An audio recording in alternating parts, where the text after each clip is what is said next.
Tonight we begin with something gritty, grand, and absolutely unforgiving. Life in the Roman Empire. Not as a senator, not as an emperor. No golden laurel crown, no marble baths.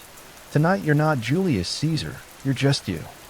Dropped, unprepared into a world of sandals, sewage, and state-sponsored crucifixion. So before you get comfortable, take a moment to like the video and subscribe. But only if you genuinely enjoy what I do here.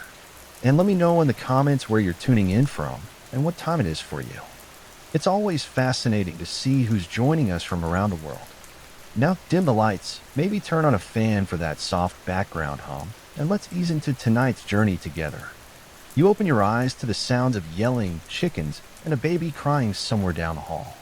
Congratulations, you've just woken up in a Roman insular, the ancient version of an apartment building. Think of it as a multi-story death trap held together with dust, prayer, and very questionable architecture. You're probably living on the third or fourth floor, which is bad news. The higher the floor, the poorer the tenant, and the more likely your ceiling collapses when someone spills olive oil above you. Your room is small, no bigger than a walk-in closet with stone walls that sweat in summer and freeze in winter. There's no window, just a little hole that lets in air, smoke, and the occasional pigeon. The mattress is stuffed with straw and lice. The blanket smells like damp wool and regret. There's no furniture, no decorations, and certainly no kitchen. Cooking inside is forbidden. A small fire could ignite the whole building, and fire codes haven't been invented yet. Your only possessions are a clay cup, a worn-out tunic, and maybe a wooden comb if you're feeling fancy. There's no toilet. Not in your room, not in your building. Your chamber pot sits in the corner, silently judging you. You'll have to carry it down narrow, rickety stairs to empty it into the street gutter, hopefully without slipping and adding your body to the morning offerings. Oh, and the wallpaper is thin. You hear your neighbor praying, coughing, arguing with his wife, and unfortunately not arguing with his wife if you catch my drift. The air is heavy with smoke, mildew, and the distinct perfume of unwashed humanity. Someone's already baking bread downstairs, but you're not invited. The street vendors are yelling prices for figs and fish guts. A distant centurion is barking orders at someone who's probably already bleeding. You're not even out the door yet, and you're sweating, itchy, and possibly inhaling lead dust from the plumbing. Welcome to the Roman workday. You're not an emperor. You're not a gladiator. You're just another poor soul in an overcrowded tenement. Try not to fall down the stairs or anger a city god before noon. And you've still got 23 hours to go. Now that you've survived the climb down the crooked stairs of your insula, it's time to address the second most urgent matter of the morning. Your bladder. There's no bathroom in your apartment, of course. No sink, no flush, not even a bucket with dignity. Instead, you shuffle down the street, chamber pot in one hand, modesty in the other, toward the nearest latrina, Rome's version of a public restroom, and calling it public is generous. It's a social club for strangers who don't mind making eye contact while doing their business. You arrive to find a long stone bench with holes cut into it. Beneath the bench, a shallow trough flows with water, just enough to carry away the collective shame of the city's lower classes. You sit if you dare and hope the person beside you doesn't want to chat. Privacy? Not a thing. Doors? Absolutely not. People treat it like a town square with extra acoustics. Businessmen discuss grain prices while squatting.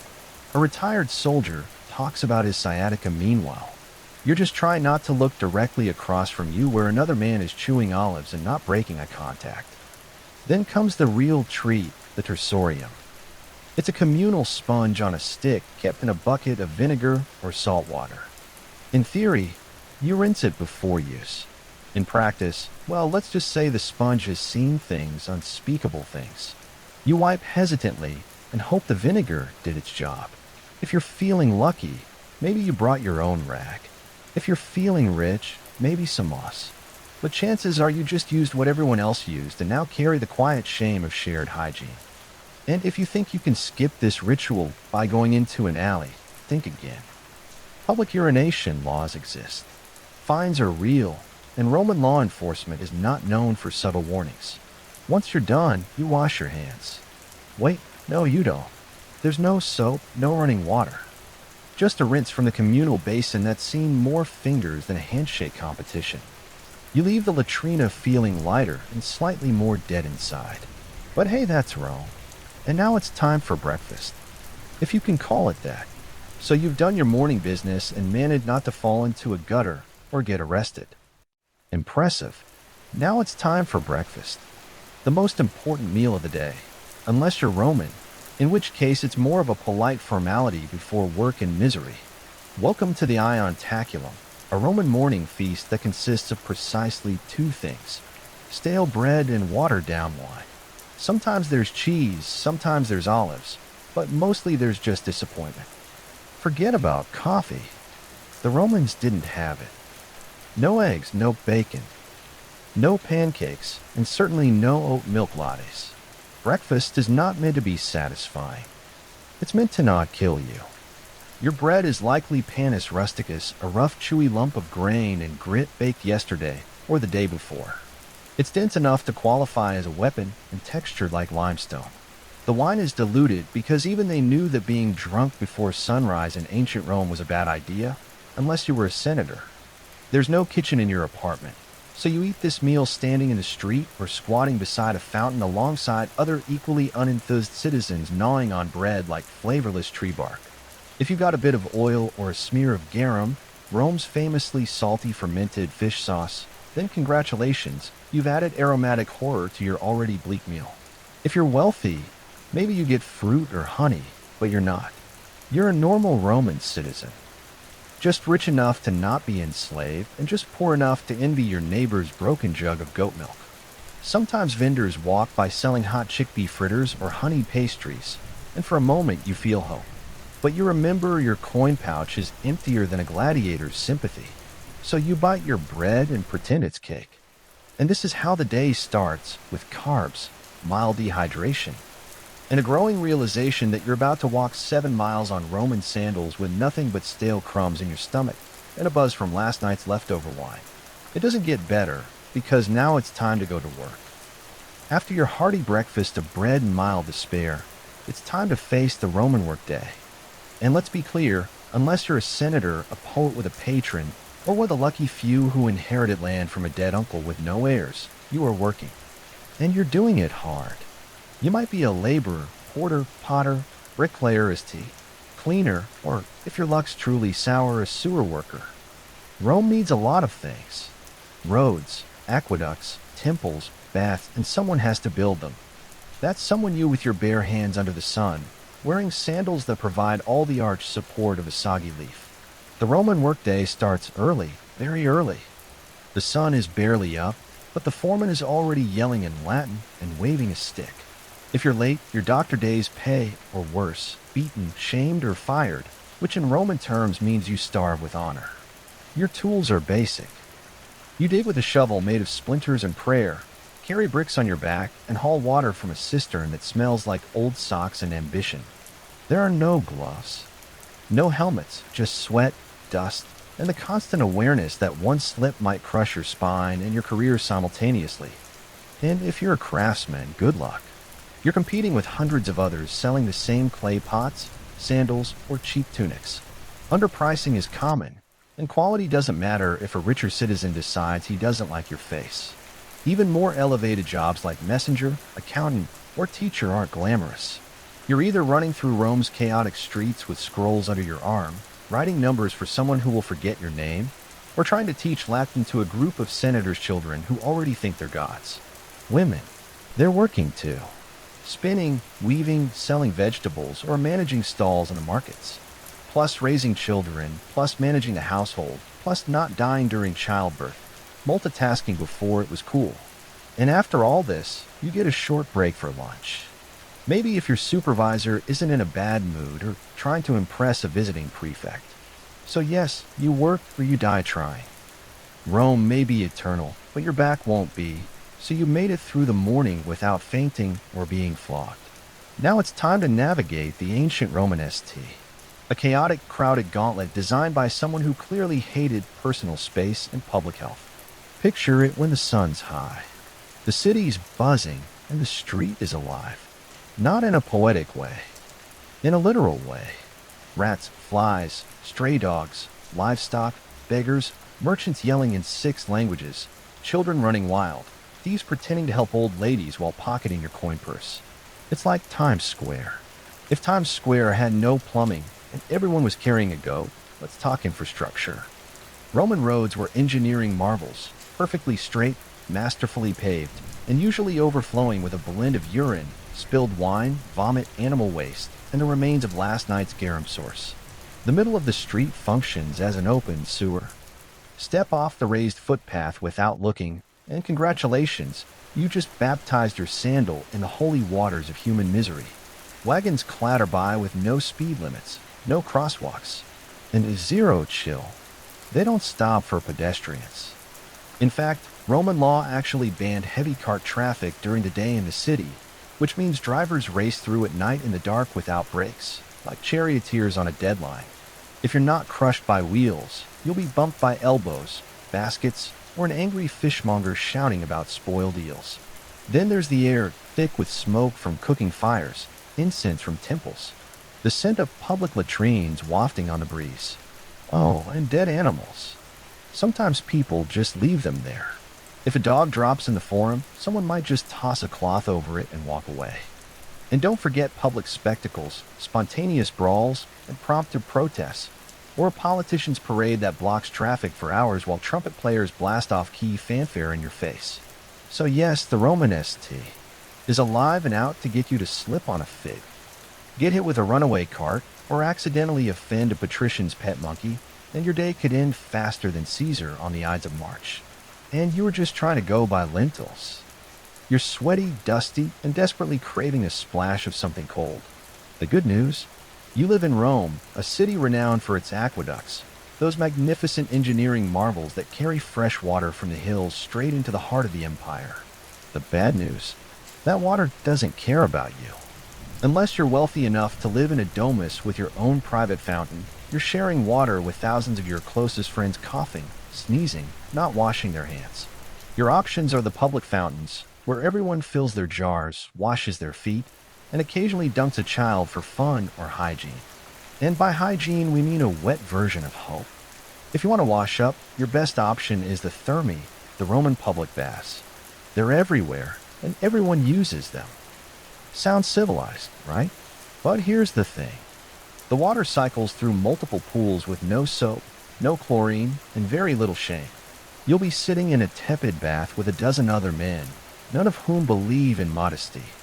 Conversations are loud, political, and occasionally naked.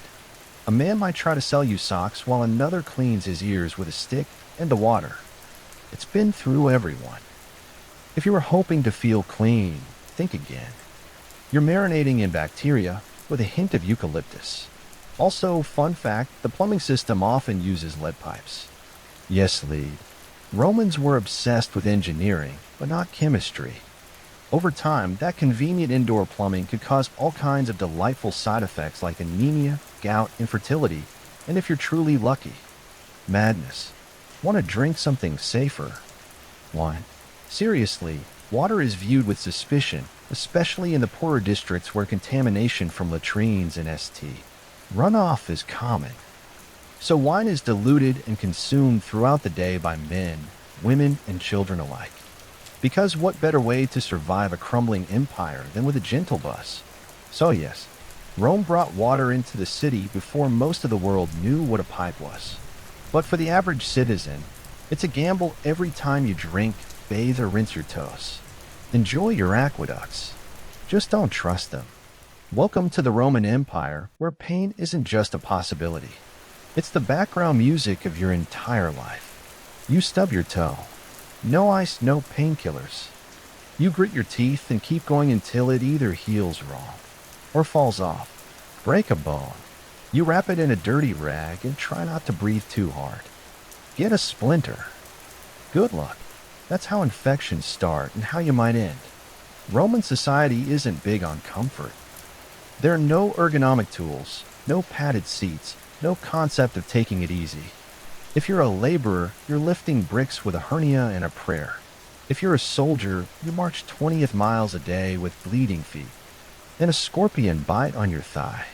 If you're a woman in childbirth, well, welcome to agony. Your midwife might know a chant. That's about it. Every part of your body is one misstep away from becoming an open wound or a cautionary tale.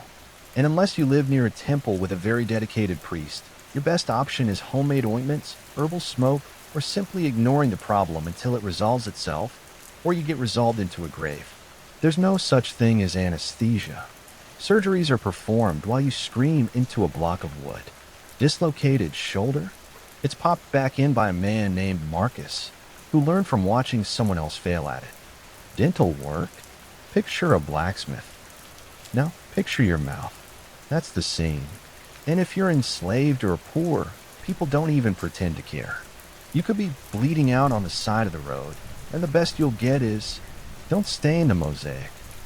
Even upper-class Romans embraced pain as proof of virtue. Stoicism was the philosophy of the day. Enduring suffering without complaint was seen as noble. If you cried over a broken arm, you weren't just in pain. You were weak. Real Romans suffer silently, then write poetry about it later. So yes, pain is always on the table, and it usually comes without warning, without remedy, and definitely without sympathy. On that cheerful note, let's take a look at what happens when you actually go see a Roman doctor. So you've hurt yourself. Maybe it was the infected blister from yesterday's work, or maybe you tried to shave with a bronze blade and now your chin looks like a gladiator training ground. Either way, it's time to seek medical attention, which in ancient Rome is less about healing and more about surviving the attempt. Let's begin with the basics. Roman medicine is a chaotic mix of Greek theory, mystical guesswork, and a surprising amount of leaves. The core belief? The body is ruled by four humors: blood, phlegm, yellow bile, and black bile. Feeling off? One of them is out of balance. The solution? Drain something. So your doctor, who may or may not also be your barber, immediately reaches for the leeches or a knife, because bloodletting is the default treatment for everything from migraines to moral failings. Have a cough? Let's open a vein. Depressed? We'll just drain some sadness out of your arm. Surgery? Oh yes, it exists. Roman surgeons had scalpels, forceps, and even bone drills. What they didn't have were anesthetics. You stay conscious through the whole procedure, gripping the edge of a wooden table while a man in a dirty toga digs into your flesh with the confidence of someone who once saw a scroll about it. Antiseptics. Not really a thing. They might wash wounds with wine or vinegar, which does help, but also burns like divine punishment. Infection is a common side effect. So is death.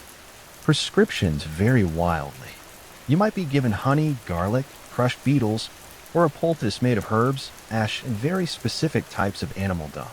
If things get worse, you're advised to sleep in a temple, pray to Asclepius, and hope divine dreams will deliver your cure. And if none of it works, well, your doctor shrugs, your family lights a candle, and your neighbors start whispering about what kind of omen your death might be. It's not that Romans didn't care about health. They just hadn't quite figured out what helped and what murdered you more efficiently. So next time you sneeze, be grateful for modern antibiotics and that you don't live in a world where healing often starts with blood loss. After a long day of sweating, bleeding, and dodging carts, you're starving. Time for dinner. Or, as the Romans called it, cena.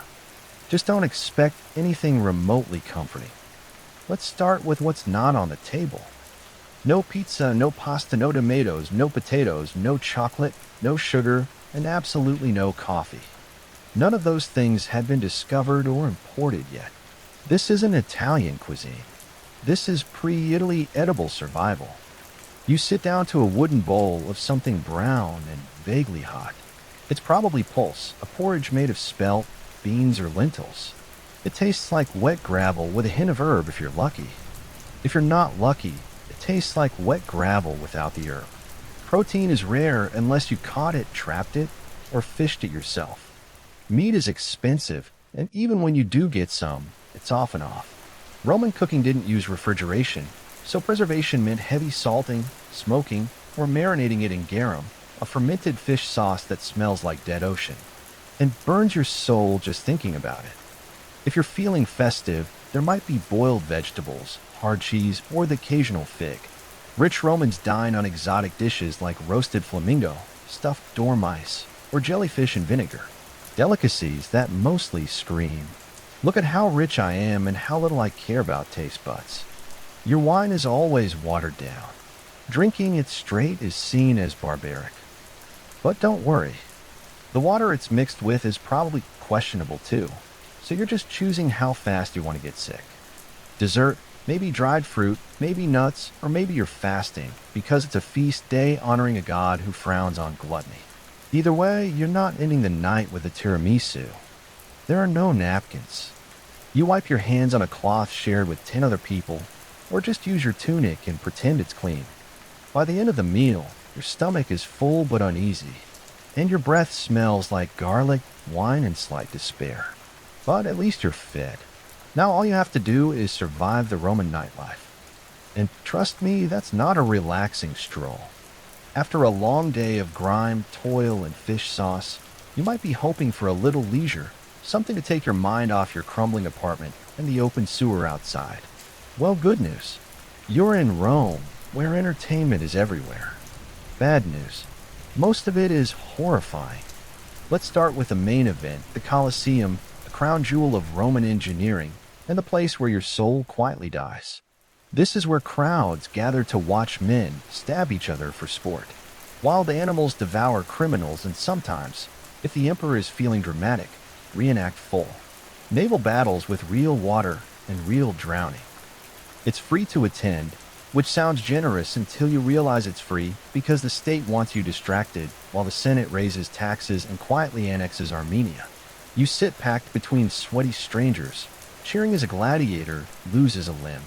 There's blood, sand, and occasional public executions with extra flair. You're clapping. You're not sure why. Feeling a little sensitive. Prefer theater. Head to the amphitheater for a Roman play. Maybe a tragedy written in Latin you barely understand, or a farce so bawdy the punchline involves someone pretending to defile Jupiter with a sausage. Subtlety is not the Roman strong suit. If you're feeling sporty, try the Circus Maximus. Chariot races are fast, thrilling, and regularly fatal. There are no guardrails, no helmets, and lots of shouting. Crashes are inevitable and spectacular, and the crowd loves it. They're here for the violence and betting. Don't cheer for the wrong team unless you're ready to fight your way home. And then there's the street entertainment, fire breathers, acrobats, musicians, con artists, and the occasional philosophical rant from a barefoot man with nothing to lose. If you don't like the show, wait 5 minutes. Something else or someone else will start yelling. But behind all of it, there's a strange, brilliant madness. Rome didn't just distract its people. It dazzled them into forgetting how brutal daily life was. It weaponized spectacle. And if that doesn't numb you enough, there's always more wine. Now let's take a walk through justice. Roman style. Spoiler. It's not comforting. You've survived work, dinner, and a gladiator getting impaled for applause. You might think you're safe now. That as long as you keep your head down, the law will protect you. That's adorable. In Rome, the law doesn't protect. It reminds you that you're small, replaceable, and that mercy is a luxury reserved for statues of emperors. First off, legal status matters. If you're a citizen, you have rights. In theory, you can't be flogged in public unless someone important gets really annoyed and you get a proper trial if you're non-citizen. Justice comes in the form of a fist, a branding iron, or a swift execution outside the city gates. Slaves. They are property. If a slave murders their master, even if the master deserved it, every slave in the household might be executed just to send a message. That message, don't even think about it. If you're accused of a crime, don't expect a calm chat with a lawyer. Trials are public theater. The wealthier party brings witnesses, bribes, and dramatic gestures. You bring your tunic and a sinking feeling. If you cry on cue, that might help. If you have no patrons, pray to Jupiter and hope the magistrate isn't hungover. Punishments are designed not just to hurt, but to deter. Thieves can be branded or have their hands broken. Liars might get their tongue pierced. fraud, public flogging, or exile. If you're lucky, and if you insult the emperor, it's not jail time. It's death, usually creative. Some crimes require public punishment, ideally in front of a crowd that cheers louder than they did for the morning's beheading. Crucifixion is popular. Long, slow, humiliating. It isn't reserved just for Jesus. It's the go-to for rebels, robbers, and anyone the state wants to make an example of. And remember, law enforcement isn't there to help. The vigilas are Rome's version of firefighters and police, underpaid, overworked, and often corrupt. If you're mugged, they might shrug. If you bribe them, they might help you mug someone else. So yes, Rome has laws written in stone, recited in forums, but they serve power, not justice. Now let's talk about gods, because you're not just obeying men here. You're on Jupiter's turf. After surviving the streets and dodging Roman justice, you may hope to find comfort in religion. A little peace, a little personal spirituality. Nope, not here.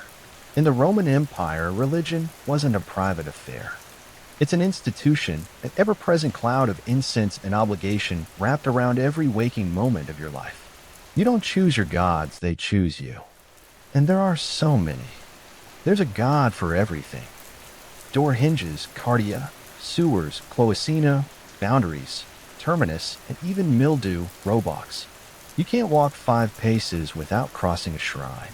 If you don't pause to bow, light a candle, or mutter a prayer, you're not just being rude, you're inviting catastrophe. Maybe not today, but eventually. And when your roof collapses, everyone will nod and say, yes, he skipped the Saturnalia offering. Religious festivals fill the calendar, dozens per year. On those days, business stops, animals are sacrificed, and the air smells like roasting bull and wet marble. You attend out of piety, but also fear, because if the gods aren't honored properly, they'll retaliate with plagues, droughts, or a really bad harvest that ruins everyone's lentil supply. Now let's talk about emperor worship. The state wants you to revere the emperor not just as a ruler, but as a living god. You're expected to offer incense at his altar, sing his praises, and never roll your eyes during a triumphal procession. That's treason adjacent. If you're caught not participating in public worship, say you're a little too quiet during the Vestalia, or you don't show up to toss grain into the temple flame, you could be labeled impious, atheistic, or worst of all, suspicious. Suspicion in Rome is like blood in shark-infested waters, and if you're part of a foreign cult, you better keep that under wraps unless it's officially approved. The state doesn't like unfamiliar gods unless they bring wine, taxes, or new soldiers. Roman religion isn't about belief, it's about ritual. You don't have to feel it, you just have to do it correctly, on time and in public. And you better smile while you sacrifice that goat. Speaking of social performance, let's climb the greasy pole of Roman ambition in the next chapter. You've bowed to the gods, avoided a lawsuit, and survived a public bath without contracting something mythical.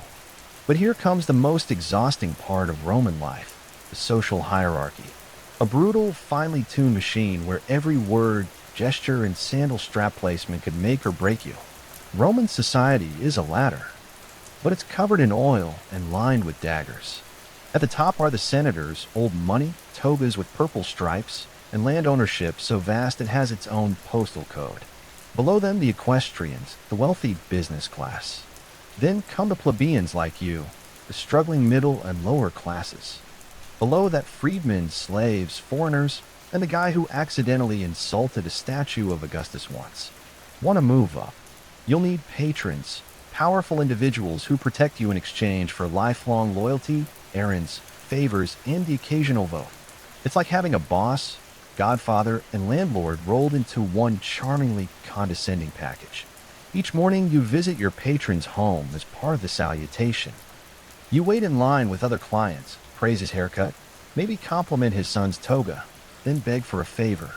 Usually money, food, or a recommendation.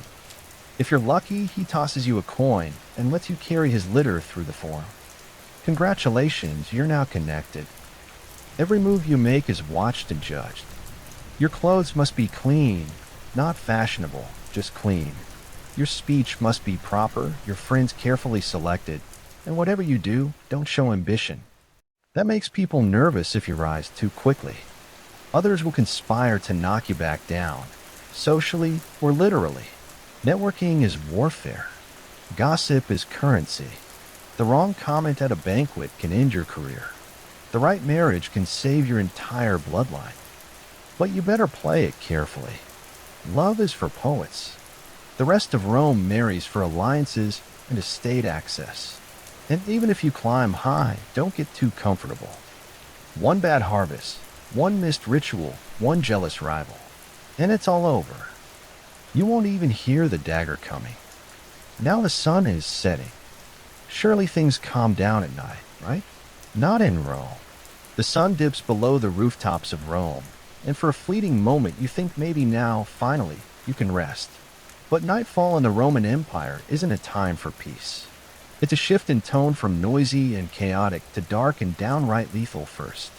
Let's talk about lighting. There isn't any. Unless you're rich enough to burn oil lamps all night, and few are. Most people rely on moonlight, memory, and blind hope to find their way through the labyrinthine alleys of the city. If you trip and fall, no one's helping. They might just take your shoes. The vigiles, Rome's official night watchmen, are supposed to patrol the streets, prevent fires, and stop crimes. In practice, they're overworked, underpaid, and often more interested in napping than heroics. Some are brave, most are bribable, and all of them are outnumbered. Criminals know this. Thieves, muggers, and the occasional bored ex-gladiator roam the shadows, looking for easy marks.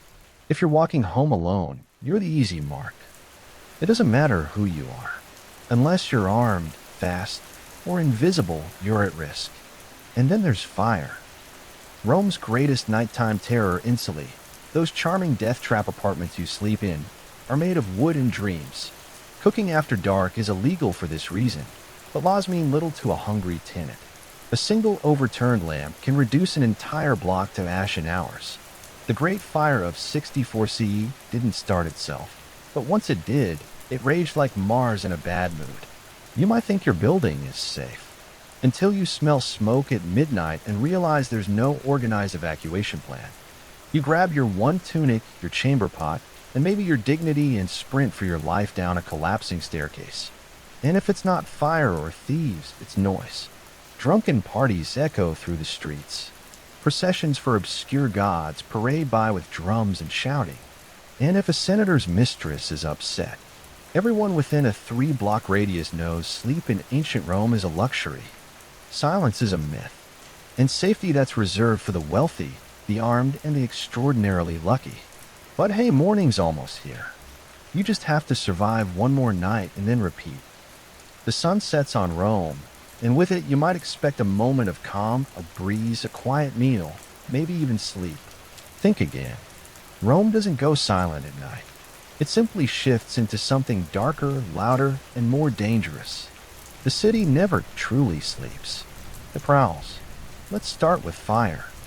Roman buildings, especially the tall wooden insulae where the poor live, are tinder boxes waiting for a careless oil lamp or cooking fire to turn them into ash. There's no real fire department, just the vigiles who are part firefighter, part night watch, part deeply underpaid janitor. They carry buckets and hope. If your apartment catches fire, you might be rescued, or you might become a cautionary tale in tomorrow's gossip. Then there are the thieves, cut purses, and pickpockets who treat the moonlight like a hunting license. Rome's alleys are narrow and unlit. Torches are expensive. If you must walk after dark, you're doing so by feel, by instinct, and hopefully not by yourself. Don't carry anything shiny. Don't make eye contact. And whatever you do, don't get caught between two drunken gladiators arguing about someone's missing sandal. Speaking of drunk, the city's nightlife is booming. Taverns spill over with cheap wine, loud music, and men shouting bad poetry about Mars and women they'll never impress. Fights break out. Dice games end in blood, and sometimes an angry noble decides to settle a grudge by having a slave beat someone in the street. You hide in the shadows and pretend you didn't see anything. If you're a woman walking alone, good luck. Rome is not kind to unchaperoned females after dark. The streets belong to the desperate, the reckless, and the dangerously bored. trying to sleep isn't much better. Your insula creaks like it's thinking about collapsing. Rats scurry through the walls. Your neighbor coughs like a dying goat. Somewhere nearby, someone is screaming, either from passion, murder, or both. You press your face to a sweaty pillow and pray to Mercury for silence. But there is no silence in Rome. Not for you. Because in the Roman Empire, even the darkness is loud. And when dawn comes, you'll have to do it all again. You woke up in a crumbling insular. Survived public toilets, chariot traffic, gladiator gore, lead poisoning, leeches, religious festivals, burning rooftops, and half-cooked lentils soaked in fermented fish sauce. You bowed to gods you don't understand, obeyed laws that don't protect you, and slept through riots, rats, and the occasional public decapitation. You're dirty, tired, possibly infected, and emotionally scarred by the communal sponge. And it's only been one day. Would you last another? Honestly, no, you wouldn't. Most modern humans, with our air conditioning, antibiotics, and 5-minute delivery windows, would crumble by lunchtime. You'd give up before the second round of garum. And yet the Romans did it for centuries. Because here's the maddening, magnificent thing in the middle of all this filth, brutality, and noise. Rome worked somehow. They built cities, roads, aqueducts, libraries, temples, and amphitheaters. They expanded their empire across continents. They administered laws, developed philosophy, mapped the stars, performed surgeries, and invented concrete. Concrete. That stuff still holds up better than most modern buildings.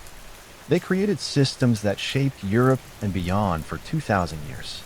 Latin became the root of half the languages you hear today. Their architecture inspired cathedrals, parliaments, and college campuses. Their political concepts, republics, senates, veto power still echo through modern democracies. But it came at a cost for the average Roman, not the emperors, not the marble-bathed elite. Daily life was a hard-fought grind, and yet they endured. They adapted. They didn't have a choice, because Rome wasn't made of gold. It was made of sweat, fear, ambition, and survival. Layer by layer, person by person, century by bloody century. And that's why it lasted. You be begging to go back to modern plumbing and antihistamines by mid-afternoon. You trade your entire denarii pouch for a hot shower and a chair with a back on it. And that's okay. You don't need to survive ancient Rome. You just need to understand it. And maybe, just maybe, appreciate that someone somewhere once walked those same filthy streets and helped build the empire. So you could sit here today clean, safe, and mildly horrified. Imagine being a Parthian princess in the 2nd century BCE. You got royal blood in your veins, a name fit for legend, Rhodogun. And more importantly, you live in a world where your family spends more time fighting rebels than hosting dinner parties. Rhodogun wasn't born into peace and pearls. She was born into grit, horses, and the constant possibility that someone might poison your dates. Her father, Mithridates I, was no idle king. He was the one who expanded Parthia from a dusty fringe kingdom into a formidable empire that would one day spar with Rome. But expansion comes with problems, namely rebellions, betrayals, and those neighbors who just won't accept that your army now owns their backyard. As a young woman, Rhodogun would have grown up watching envoys argue, commanders draw maps in the sand, and palace scribes trying to keep track of who was loyal this week.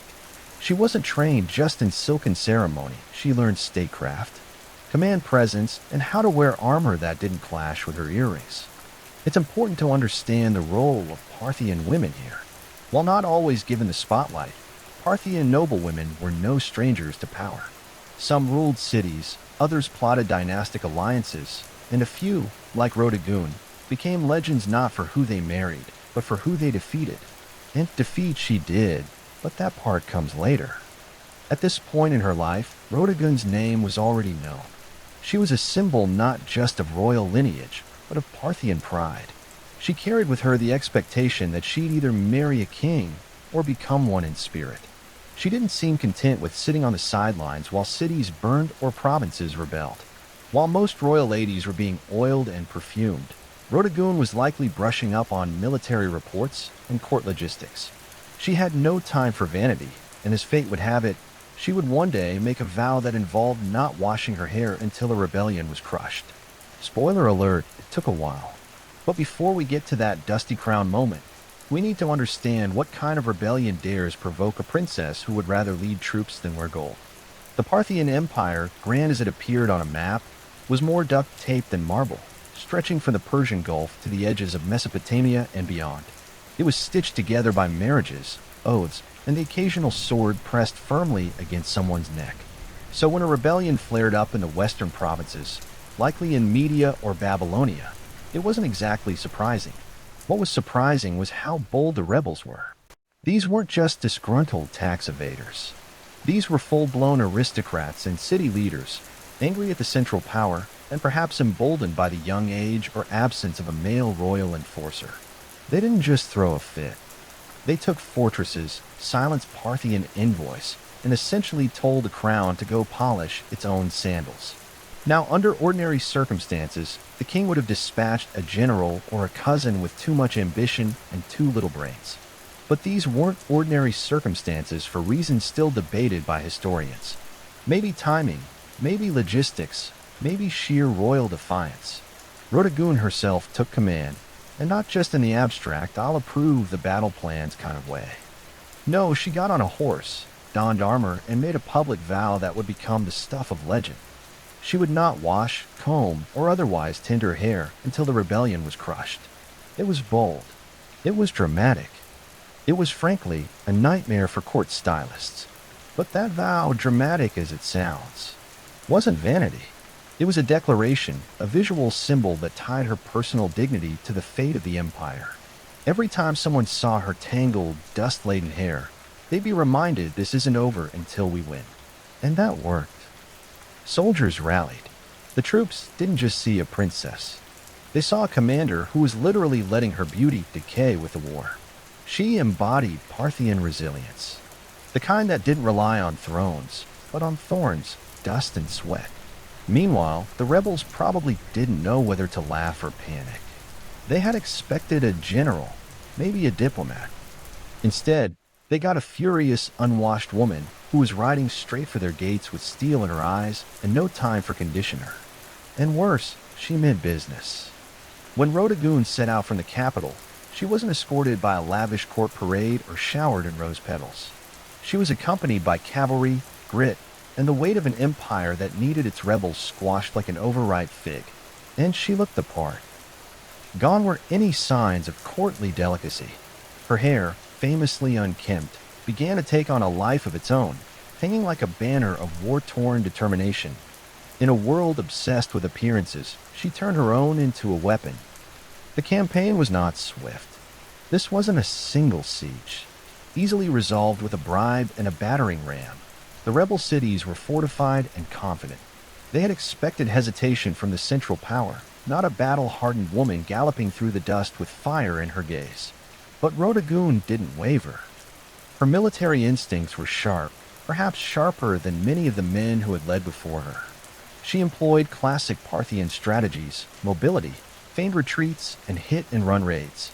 Her forces would appear at the edge of a rebel-held city, vanish like smoke, and return a day later from an unexpected flank. Reports suggest her soldiers admired her not just as a symbol, but as a tactician. She didn't ride behind the lines. She was up front, dirt under her nails and fury under her helmet. And as the weeks dragged on, so did her hair. It said that by the third month, the strands had begun to knot into ropes full of dust and sweat and the whispers of battlefield prayers. But that only made her more terrifying to her enemies and more revered by her men. Rebels called her the Witch Queen, not because she practiced magic, but because no noblewoman should still be fighting in the field and refusing a bath. Surely, they reasoned, something unnatural was at work, but there was nothing magical about it, just sheer, unrelenting discipline by the time her army laid siege to the final rebel holdout. The legend had grown faster than the rebellion had. In taverns and tents alike, soldiers joked that the enemy wasn't afraid of Parthian swords. They were afraid Rhodagun would never wash again. And truth be told, they weren't entirely wrong. The last stronghold of the rebellion loomed ahead, a walled city rumored to be impenetrable, where the rebel leaders had dug in like ticks on a dog. Supplies had been hoarded. Archers lined the parapets, and the gates had been reinforced with a kind of smug confidence only traitors possess. They believed they could outlast Rhodogun. Big mistake. By now, her appearance was legendary. Word had spread not just through the Empire, but into enemy territory. The woman who won't wash, they whispered, has arrived. Some said her hair had turned to iron. Others claimed she hadn't slept in weeks. The myths piled up like siege ladders. But Rhodogun was no myth. She was real, and she had tactics. Instead of launching a reckless assault, she opted for a slow, punishing siege. Cut off trade routes, intercept messengers, poison wells. The rebels had braced for a battle of swords. Instead, they starved. She weaponized time itself, letting her enemies rot from the inside out, and all the while she camped outside the city with her soldiers. Just another commander beneath the canvas tents. She shared their meals, gritty bread and lukewarm wine. She inspected their armor, she led patrols, and she still, despite every opportunity, refused to so much as touch a comb. For her soldiers, the vow had become sacred. No one dared suggest she break it, even in jest. It had become a living embodiment of Parthian pride, a symbol that their suffering wasn't for nothing. Every tangled strand was a reminder. We are still in this fight. Inside the rebel city, morale crumbled. They had expected to demoralize the enemy by holding out. Instead, it was they who began to wither. Their own commanders began to argue. Food ran low. Rumors of desertion began to ripple like cracks through stone. And then came the breaking point, Smallgate. Left unguarded for just an hour, perhaps out of fatigue, perhaps sabotage, was found by one of Rhodogun's scouts. That night, under the cover of darkness and wind, her forces slipped in and opened the main gates from within.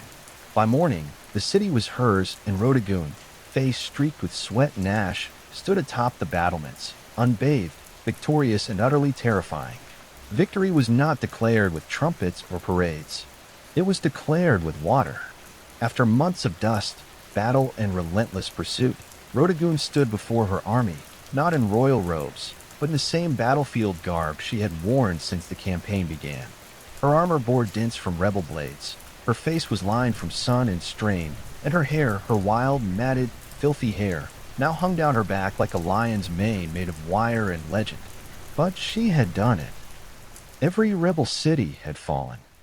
Every oath breaker had been brought low. And now, with her vow complete, she could finally do what no one in the Empire had dared attempt to rush. She could wash her hair. According to tradition and later accounts passed down through oral history, Rhodogun summoned her servants not to a golden chamber, but to a public courtyard. She wanted her soldiers, the ones who bled beside her, to witness this moment. Basins were filled. Walls were warm. Combs were retrieved from storage like sacred relics. And then, under the open sky, the warrior princess of Parthia, caked in the grime of war, began to scrub away months of rebellion. It was symbolic. Every tangle undone was another city reclaimed. Every rinse of water over her scalp washed away defiance, soaked into the earth as if the land itself had been restored. Some say she wept, others say she laughed. But what no one disputed was the silence among the troops as they watched. Hardened men, scarred and sunburned, stood like statues as Rhodogun emerged from her transformed ritual. No crown was placed on her head. She didn't need one. The dust had become her diadem. The act of not washing had become more powerful than any jewel. And in that moment, Parthia didn't just have a princess. It had a symbol. She could have returned to court in triumph, let the scribes compose flattering odes, allowed nobles to fall over themselves in praise. But she didn't rush back to luxury. She stayed with her troops a while longer. She dined with them. She listened to them. She knew that her legend had just begun, but she didn't want it forged in gold. She wanted it forged in memory. After the hair washing that became an event for the ages, Rhodogun could have ridden straight to the capital with fanfare, banners, and enough propaganda to last a century. But she didn't. Instead, she took the long route back, deliberately visiting the cities she had reclaimed one by one, walking their streets, inspecting their defenses and ensuring no embers of rebellion still glowed beneath the ashes. This wasn't mere ceremony, it was strategy. Radagon knew the danger of victory, how quickly it can melt into complacency. Empires don't fall from defeat alone. They fall from forgetting why they fought in the first place. She wanted the rebels and loyalists alike to understand that Parthian's strength wasn't just cavalry and coin. It was embodied in her very presence, a woman who chose hardship over comfort and earned loyalty by example, not decree and loyalty she received. Everywhere she went, people gathered not to gawk at royalty, but to stare in awe at her. Not polished, not perfumed, but real. She didn't bring fear. She brought accountability. She asked for reports, heard complaints, paid for supplies out of her own war coffers. She rewarded cities that had stayed loyal and offered clemency carefully, cautiously to those who repented by the time she reached the royal court. Her return had already become a legend. Scribes rushed to record her tale. Artists argued over how to capture her, wild-haired and battle-worn or radiant and reborn. Ministers whispered about the implications. A woman commanding armies, keeping oaths, and now standing at the heart of Parthian power with the loyalty of half the provinces in her hand. And here was the dilemma. What do you do with a princess who is more popular than most kings? Some urged her to be married off, as if that would contain her influence. Others wanted her placed in charge of border defenses permanently. But Rhodagun didn't seem concerned with titles or politics. She had proven what she needed to. The battlefield had been her throne, the dust, her crown, and her name, already etched in the hearts of soldiers and citizens alike, needed no royal inscription to endure. She didn't need a coronation. She had already been crowned, not with gold, but with history. In the months following her campaign, Rhodagun didn't seek the limelight, but it followed her anyway. She became a subject of poetry, sculpture, gossip, and all. Not because she demanded it, but because she had earned it. Every soldier who'd fought under her command returned with a tale, and every tale made her larger. More enduring, more untouchable. Yet in the palace halls of Parthia, where politics slithered like snakes behind silk curtains, her silence was unnerving. She didn't boast. She didn't lobby. She didn't ask for titles or lands. Instead, she observed, listened, and understood the real battlefield had only shifted from stone walls to whispered conversations. Even the king, her father, or possibly her brother, depending on the exact moment in the tangled Parthian dynastic timeline, had to tread carefully. Rhodagun wasn't just popular. She was respected in a way few men at court could compete with, not adored for beauty or bloodline, but for leadership, for command. She had turned her vow into policy, her filth into folklore, and yet the silence she kept was as deliberate as any military maneuver. She didn't tell others what she planned next, because perhaps even she didn't know. For the first time in years, she wasn't fighting. She wasn't commanding troops or outwitting rebels. She was still, and that stillness unnerved many. What does a woman who conquered without a crown do next? One theory among historians is that Rhodagun used this silence as leverage. Her presence alone, her every quiet nod or glance, forced decisions. Officials hesitated to propose a bad policy for fear she'd frown. Generals delayed campaigns, hoping she might weigh in. Her silence wasn't passive. It was a tool. She had discovered that not speaking could be more powerful than speaking. And so she remained a living legend, walking the palace corridors, her freshly washed hair braided not just in gold thread, but in memory. Her very existence challenged the norms. She had proven that Parthian might wasn't confined to masculine hands. It could ride into battle with tangled hair and return with cities at its feet. And all she had to do now was wait, because sometimes the greatest move is no move at all. As the years passed, Rhodagun's name slowly faded from the formal records. Parthian scribes, more eager to elevate kings and dynasties than unruly warrior princesses, began to downplay her campaign. The silence she once used as a weapon now became the excuse for erasure. No grand mausoleum was raised in her name. No epic poem commissioned by the state bore her face on golden scrolls. But that's the thing about true legend. It doesn't need permission to survive in the outposts where her army had marched in the villages she spared. Her name remained a whispered spell. Mothers told stories of her to their daughters, not as a fairy tale, but as a warning to any man who underestimated a woman with a mission. Soldiers recited her tactics as if they were sacred text and rebels. Well, even decades later, they still spoke of her as if she might ride again from the dust, with hair flying like war banners. There's something profoundly unsettling about someone who breaks every rule of their time and still wins. Rhoda Gunna wasn't content to be decorated in a court. She didn't play the flute, paint birds, or practice the refined art of being quietly ignored. She burned through her time like a comet and then vanished just as quickly. Historians have debated what became of her. Some believe she retired from public life, choosing peace over politics. Others think she remained an advisor in the shadows, shaping Parthian strategy from behind the veil of anonymity. A few romantics claim she rode out one final time to settle a border dispute and disappeared into legend. Never confirmed, never denied. But what's certain is this: her legacy endured where it mattered most, in the people. She may not have worn the crown, but she ruled in ways no diadem ever could.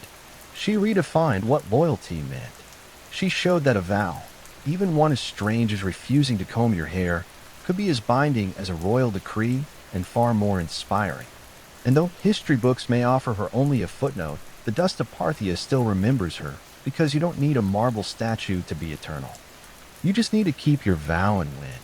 Centuries after her death, Rhoda story remains a paradox, well known in whispers. Yet elusive in ink, no towering statue bears her likeness. No royal tomb sings her praises in carved stone. But in the collective memory of those who admire rebellion, endurance, and principled ferocity, she is immortal. Not in the way kings are remembered, but in the way forces of nature are. She didn't need to conquer foreign lands or sign monumental treaties. What she conquered was expectation. In a world where women were told to wait behind curtains while men spilled blood in their name, Rhoda tore the curtain down and marched out barefoot, helmet in hand. She didn't ask for a command. She took it, and the empire didn't collapse. It followed. More importantly, she taught her people a lesson that no decree could enforce. That loyalty doesn't come from fear. It comes from seeing your leaders suffer beside you, from watching them choose discipline over comfort, from watching them keep a vow longer than anyone thought possible. She wasn't perfect. No legend is, but her story endures precisely because it wasn't polished or clean. It was tangled, muddy, honest, like her hair on that final day of victory. In that filth was dignity. In that vow was a vision of leadership stronger than any title when her soldiers looked at her. They didn't see a princess. They saw someone who believed in the fight more than her own vanity. And that's the part history couldn't quite erase. Even now, long after Parthia has crumbled and its cities turned to sand, her name returns in moments of resistance. Artists revive her. Writers search for her footprints, a vow not to wash until victory. It sounds absurd to some, but to those who've had to claw their way through injustice, it makes perfect sense. Rhoda was never about glamour. She was about grit. And in the end, it was the dust that crowned her, not gold. Dust. The same substance emperors try to escape in death, yet the very thing she wore was like a badge of honor. She was forgotten by kings, ignored by chroniclers, but remembered by the dust. And that's where legends truly live. Not in stone, but in soil. Before empires clashed and blood soaked the sand, before kings trembled at her name, Tomyris was simply a daughter of the wind, born to the raw, open steppe. The land she came from was not gilded in marble or echoing with philosophy. It was brutal, free, and endlessly vast. This was the world of the Massagite. Fierce nomadic horse archers who rode like spirits of the plains, their lives shaped by survival, honor, and war. We know little of Tamaris's childhood, but we can imagine the rhythm of it. She would have learned to ride before she could run, to shoot before she could speak in full sentences. Among the Massages, girls were not caged in tents or veiled by silence. They trained beside the boys, rode with the warriors, and grew up with iron in their blood. To lead, one had to bleed, and Tomyris, even as a young woman, bled for her people. Her tribe worshipped the sun and sky, lived off their herds, and buried their dead with weapons, ready for battle in the afterlife. They had no cities, no golden temples, but they had pride. And when enemies approached, they met them not with prayers, but with arrows. Tamiris likely came to power after the death of her husband, who may have ruled the tribe before her. But what's certain is that when the moment came, she didn't inherit leadership. She seized it. In a time when most women were considered property, Tamiris commanded an army. She negotiated with kings. She dared to speak as an equal, and if they didn't listen, she made them. She was more than a queen. She was Shamat, the steppes checkmate, a war chief in bronze and leather, who would soon face the greatest empire on earth. But power, especially for a woman, never comes without consequence. As Tamiris began to solidify her rule, whispers grew louder. Across the mountains to the south, a king was watching. His name was Cyrus the Great, and he wanted more. The stage was set, the steppe wind howled, and Tamiris, daughter of warriors, would soon ride into legend. While Tamiris reigned over the open steppes, far to the south, a different kind of power was rising, structured, imperial, relentless. Cyrus the Great, founder of the Achaemenid Empire, had already conquered Lydia in the west and Babylon in the south. His banners flew over deserts, mountains, and cities, where languages changed every few days' ride. But Cyrus wasn't done. He was a builder of empires, and every builder eventually eyes the horizon. To Cyrus, the Masagtii were a threat wrapped in opportunity. They weren't rich in gold or cities, but they controlled the northeastern frontier, and that meant access to key lands, resources, and trade routes. More importantly, the Masagtii had something no empire could afford to ignore. Pride, and pride, in Cyrus's eyes, could be bent or broken. But Cyrus also knew that brute force wasn't always the best first move. He had a reputation for cleverness, diplomacy, and strategic trickery. So he tried a different approach, one that kings before him had used to dissolve threats without a single drop of blood. He proposed marriage, according to ancient sources, notably Herodotus. Cyrus sent envoys to Tamiris, offering an alliance through matrimony. On paper, it was a royal match, the great king of Persia and the warrior queen of the Massagetes. But Tamiris wasn't naive. She saw the proposal for what it was, not an offer of love or partnership, but a calculated attempt to absorb her people without a fight. She declined, and that rejection didn't sit well in the halls of Persepolis with the diplomatic games over. Cyrus shifted to his favorite language, war. He ordered his army to cross the Araxes River, the natural barrier that separated Persia from the land of the Massagetes. He was going to take what Tamiris refused to give, but Tamiris was already preparing. She knew the terrain. She knew how her people fought on horseback, fast and furious. And most of all, she knew Cyrus wasn't just coming for land. He was coming to crush a woman who dared to say no. The world's most powerful king had declared war, but he had no idea what kind of fury he had just awakened on the steppe. Cyrus the Great, master strategist and seasoned conqueror, believed he could outwit Tamiris. He had faced kings, crushed cities, and subdued nations. To him, the Massagetes were little more than wild nomads with fast horses, and no cities to defend. He didn't realize he was stepping into the path of someone just as cunning and far more furious. Tamiris had warned him. After rejecting his marriage offer, she sent a clear message. Cross the Araxes River, and you will regret it. But Cyrus crossed anyway, building a bridge of boats to carry his army into Massagetes land. Instead of striking immediately, Tamiris pulled her forces back. Luring Cyrus deeper into unfamiliar terrain, the Persians found an abandoned camp, well stocked with food and, more importantly, wine, a luxury the nomadic Massagetes rarely indulged in. It was a baited trap, and Cyrus took it, perhaps thinking the enemy had panicked and fled. Inside the camp, he left a portion of his army under the command of General Harpagus, a trusted officer.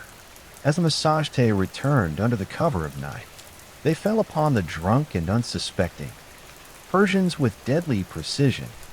The battle was brutal and swift. Among the dead was Spartopyzes, Tamiris' son and a Massagete commander. Accounts differ on what happened next. Some say Spartopyzes was taken alive and, realizing his capture, begged for death, and took his own life. Others claim he was killed in the fighting, but all agree. When news reached Tamiris, something inside her shattered, and then turned to steel.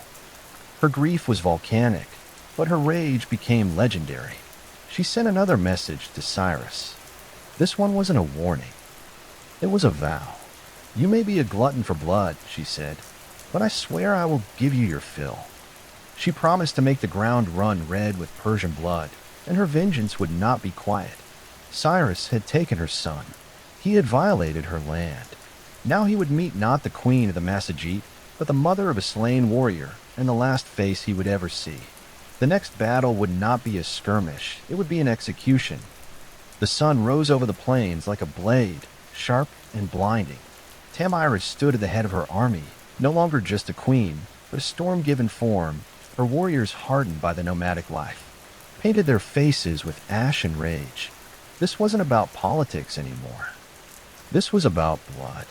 Cyrus, for all his might, had underestimated the Massagete. He assumed they would fight like the tribes he had conquered before. Chaotic, uncoordinated, easy to crush. But Tamiris had spent her life among warriors. She understood how to strike, not blindly, but with precision. She rallied her forces for a full-scale assault on the Persian invaders, and this time she wasn't holding back. The location of the final battle is lost to history, swallowed by the vastness of the steppe. But what's clear is that Tamiris launched a ferocious counterattack. Her cavalry swept across the plains like a tide of knives. They fired arrows from horseback, closed in with axes, and fought like people with nothing left to lose. The Persians, battle-hardened, disciplined, and experienced, weren't expecting this level of organized fury. Tamiris didn't just lead her troops, she fought beside them. Her presence on the battlefield ignited her warriors like wildfire. Every strike was driven by vengeance. Every charge was an answer to her son's death. Cyrus tried to hold the line, but it shattered. The Persians were routed. Many died where they stood. Others fled into the endless grasslands, only to be hunted down. And Cyrus the Great, the man who had conquered Babylon, Lydia, and nearly the known world, fell in the chaos. Whether he was slain in combat or captured and executed depends on the version told. But either way, he died on Tamiris's terms. What came next is infamous. According to Herodotus, Tamiris found Cyrus's body on the battlefield, ordered his head severed, and then in a final act of symbolic revenge, submerged it in a wineskin filled with human blood. Drink your fill, she said, of the blood you thirsted for. Was it historical fact or poetic embellishment? Maybe both. But it didn't matter. The message was eternal. Tamiris was not to be conquered. When the dust settled and the grass drank deep the blood of the empire, Tamiris stood victorious. A warrior queen who had done what no king or army before her could, she brought Cyrus the Great to his end. News of the defeat sent shock waves across the ancient world. The mighty Achaemenid Empire, thought to be unstoppable, had been humiliated by a woman from the steppes. The Persians did their best to downplay the loss. But the death of their founder couldn't be ignored. Cyrus's body was eventually returned and buried with honor in the royal tomb at Pasargadae. Yet the stain of his final defeat would linger like a wound on the empire's legacy. For Tamiris and the Massagete, however, the victory was more than revenge. It was a declaration. They had defended their sovereignty not just with weapons, but with dignity. Tamiris had stood up to the world's most powerful ruler. And she hadn't just survived, she had triumphed. And then she vanished from history. No record survived detailing her later years, her death, or any successes she may have appointed. It's as if, after taking her vengeance, Tamiris simply rode back into the horizon and allowed the wind to carry her legend forward. In the centuries that followed, historians, poets, and chroniclers would try to fill in the blanks, turning her into a symbol as much as a woman. To the Persians, her name is a bitter reminder. To the Greeks, she was a paradox, a barbarian who displayed more nobility than many kings. And to the peoples of Central Asia, Tamiris became folklore, a ghostly queen who rides through the steppe, fierce and unbending, with a sword that remembers. Her legacy would inspire countless depictions across cultures. Medieval manuscripts portrayed her in regal armor. Renaissance paintings imagine her towering over Cyrus's corpse. In every age, she became what people needed. A mother avenger, a wild queen, a lesson in hubris, or a symbol of feminine power. But one truth cuts through the myth. She changed history. Tamiris didn't inherit a throne. She forged it in fire and fury. And for one brief, unforgettable moment, the Steppe Queen proved that not all empires rise. Some fall to the hooves of warriors who ride with vengeance in their hearts. Much of what we know about Tamiris comes not from local Massage TAE records. They left no stone tablets or royal archives, but from the pen of a Greek Herodotus, often called the father of history. Writing a century after her time, he immortalized Tamiris in his histories, casting her as a warrior queen of astonishing resolve and terrifying vengeance. But Herodotus wasn't simply reporting facts. He was weaving a story, one part chronicle, one part morality tale. To him and his Greek audience, Tamiris represented the ultimate reversal of imperial arrogance.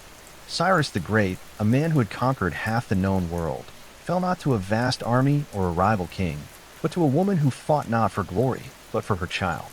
Her victory was almost mythic, and Herodotus treated it as such.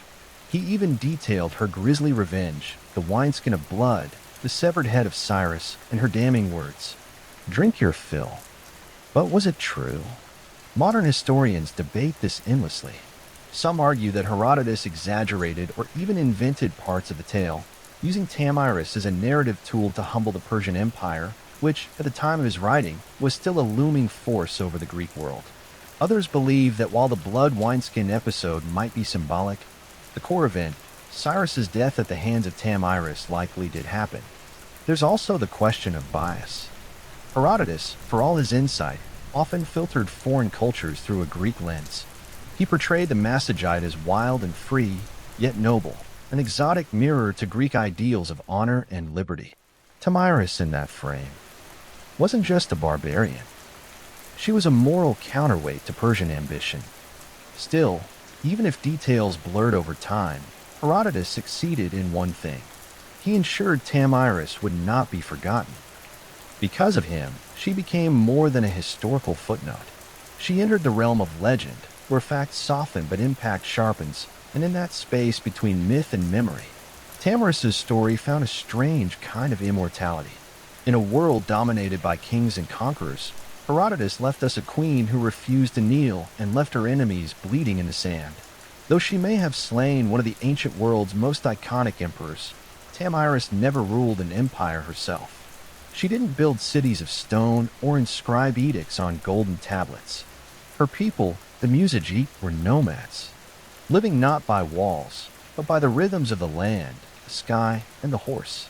This meant that Tamiris's legacy was never institutionalized. There were no marble busts or royal coins bearing her likeness, no archives to immortalize her decrees.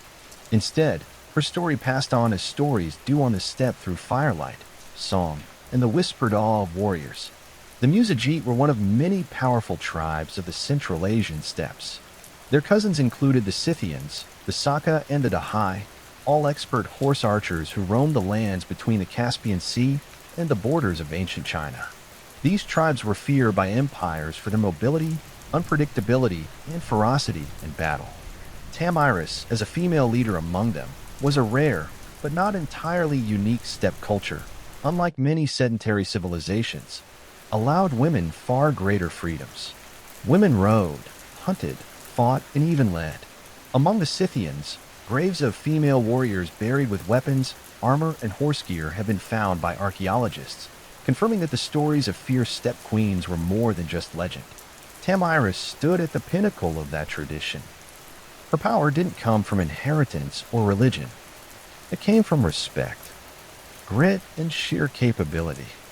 She was a unifying force among scattered clans, a political leader, and a military commander in a landscape where survival meant riding faster, shooting better, and fearing nothing. But because the Massage Te left no monuments, Tamiris became a kind of phantom queen, her name echoing only in the writings of outsiders and in the oral traditions of the steppe. To the Persian scribes, she was a warning to the Greeks, a marvel, and to her people, likely a memory carried in bloodlines and battle songs. a ghost who rode with him across the plains. Empires may rise and fall in stone, but the stories of the steppe live on in the wind.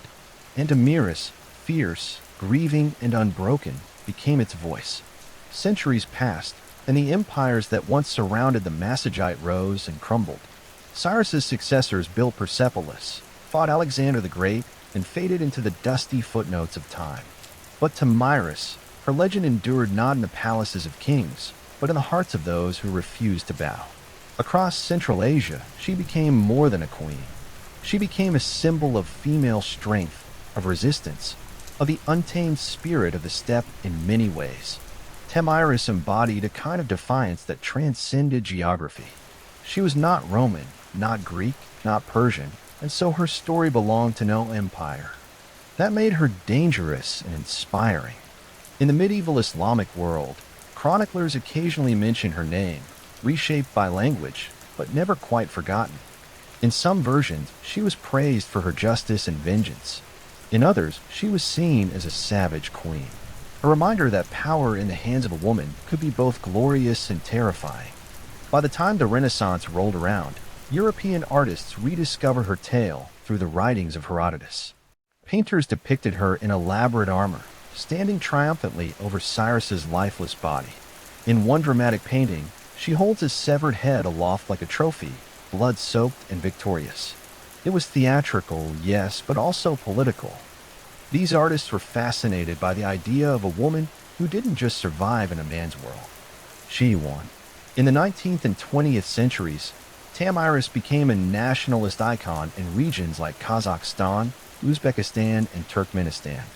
Poets and educators reclaimed her as a historical heroine, proof that the roots of Central Asian identity were fierce, proud, and deeply feminine. Her name appeared in textbooks, statues, and even military ceremonies. A woman who had once ruled on horseback with a bow in hand was now riding once more through memory and myth, through rebellion and pride. In a world that still wrestles with the idea of powerful women, Tamiris remained a challenge. She wasn't perfect, saintly, or tame. She was decisive, brutal when necessary, compassionate only to those who deserved it. She was resistant in human form, and the blood of empire on her hands was a crown she wore without apology. History tends to favor the builders of monuments, the writers of laws, the kings who carved their names into stone. Tamiris did none of these. She left no empire behind, no palace to excavate, no royal seal to decipher. And yet her name still lives, not because she ruled forever, but because she refused to be erased. She stands as a contradiction to how history often remembers women, not as helpmates or footnotes, but as forces of destiny. Tamiris didn't beg for recognition. She took it with blood and fire. She didn't ride behind a king. She rode against one and one.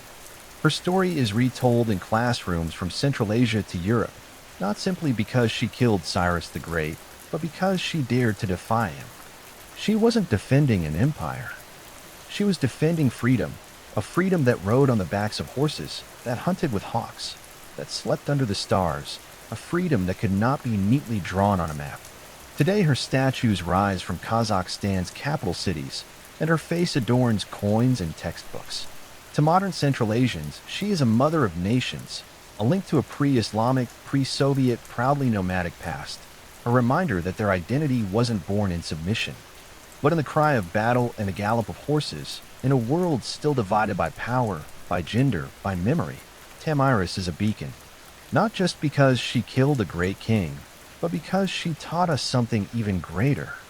That dignity is not given. It is seized. That sometimes leadership looks like a mother grieving her son and refusing to let the killer walk away. We often wonder why some names survive while others vanish. Tamiris survived because she was unforgettable, because in a time when women were expected to disappear into the tents of men, she rose, blade in hand, fury in heart, and carved her story into the flesh of history. Empires fall, statues crumble, but legends ride, and somewhere in the whispering winds of the steppe, the queen still gallops, unbroken, undefeated, and utterly unforgettable. In ancient Egypt, beekeeping wasn't a hobby. It was a state-sponsored science with divine approval. Long before modern apiaries, Egyptians had already developed an organized mobile system for managing bees and extracting honey. By 2400 BCE, beekeeping was depicted in detail on the walls of tombs in the sun-drenched necropolises of Saqqara. It wasn't just about harvesting honey. It was a sacred practice embedded in agriculture, medicine, religion, and even the afterlife. The Egyptians used horizontal clay tube hives, typically stacked in rows and laid on their sides. These were nothing like modern wooden boxes. They looked more like terracotta drain pipes, and they were carefully designed to be relocated seasonally as the Nile's floodwaters receded and flowers bloomed along its banks. Hives were moved up and down the river to follow the nectar flow. This transhumance method was incredibly advanced for its time, almost like ancient GPS for bees. Beekeepers used clay or stone pipes to blow smoke into the hives, calming the bees before honey extraction.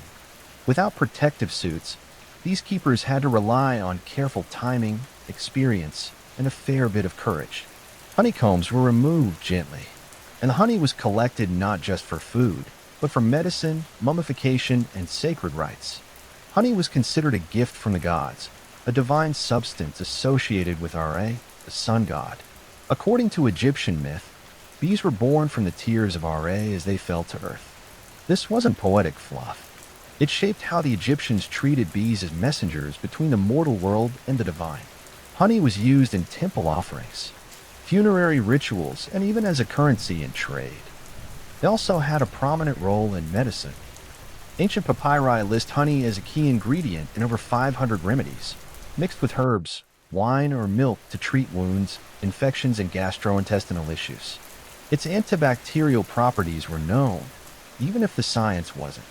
Beeswax, too, was harvested and used in cosmetics, embalming, and even in writing tablets. It had value beyond the hive, becoming part of daily life for scribes, priests, and healers alike. In Egypt, the hive wasn't just a source of sweetness. It was a symbol of balance, healing, and celestial order, carefully cultivated under the watchful eyes of both humans and gods. While Egypt gave beekeeping structure and sanctity, ancient Mesopotamia gave it something equally vital: laws. The cradle of civilization didn't just master irrigation, writing, and city building. They also knew the value of honey and the importance of protecting its production. Though Mesopotamian beekeeping wasn't as visually celebrated as in Egyptian tombs, its traces are found in cuneiform tablets and legal codes, suggesting a quietly sophisticated practice. References to bees and honey appear as early as the Sumerian period. In Akkadian and Babylonian texts, there are mentions of Ninsur, meaning bee gardens or apiaries. These spaces were often attached to temple grounds or royal estates, suggesting honey production was an elite controlled resource. Honey and beeswax were used in religious offerings, medicine, food, and trade, and losing a hive could be a serious economic blow. The most telling piece of evidence comes from the Code of Hammurabi, dating to around 1754 BCE. While most of the code is famously devoted to issues like theft, injury, and agriculture, a few lines directly address bee disputes. If someone allowed their bees to swarm into another man's field, and the bees caused damage, they were liable. If honey was stolen, restitution had to be made, sometimes in the form of silver or replacement jars in a world where almost everything was counted in grain. The fact that honey warranted its own legal protection speaks volumes. Mesopotamians also understood bees as more than just insects. Some texts describe them as divine messengers, even linking them to Ninurta, the god of agriculture and war. Beeswax, in particular, was valued for sealing documents and creating ritual figurines. It was both practical and mystical, part of both bureaucracy and magic.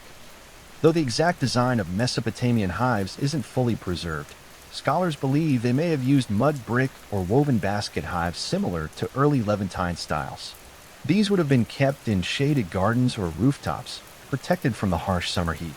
Mesopotamian beekeeping was less about worship and more about structure, regulating resources, ensuring fairness, and maintaining the economic balance of a society where even a bee sting might end in litigation. Here, the hive was not just a biological wonder. It was a microcosm of order, law, and the civilizing impulse itself. In the rugged highlands of Anatolia, long before the Greeks took center stage, The Hittites were quietly mastering the art of beekeeping, and they weren't treating it like a backyard hobby.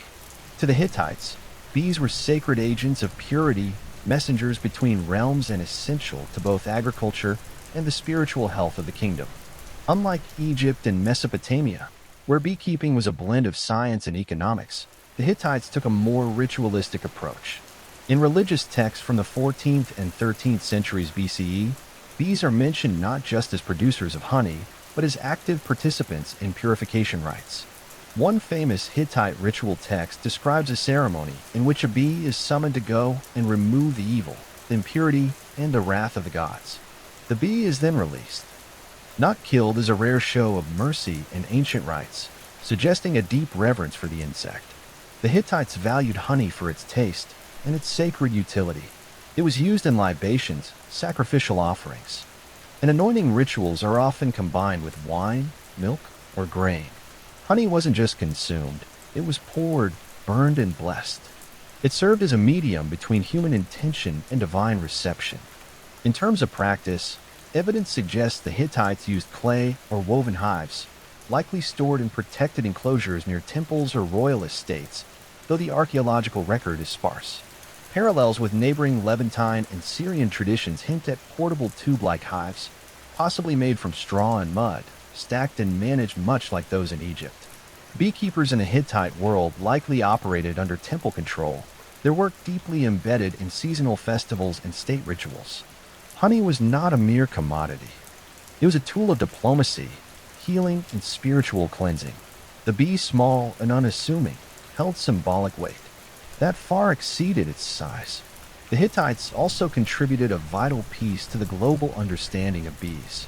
They recognized bee migration. Some surviving texts describe the seasonal behaviors of swarms linking blooming patterns with honey flow, an insight that shows how closely they observed their environment. In Anatolia, the hum of the hive wasn't background noise. It was a sacred frequency. Vibrating through the bones of gods and kings alike, the ancient Greeks didn't just study bees. They admired them, feared them, and modeled society on their mysterious order. To the Greeks, the hive was more than a place of honey.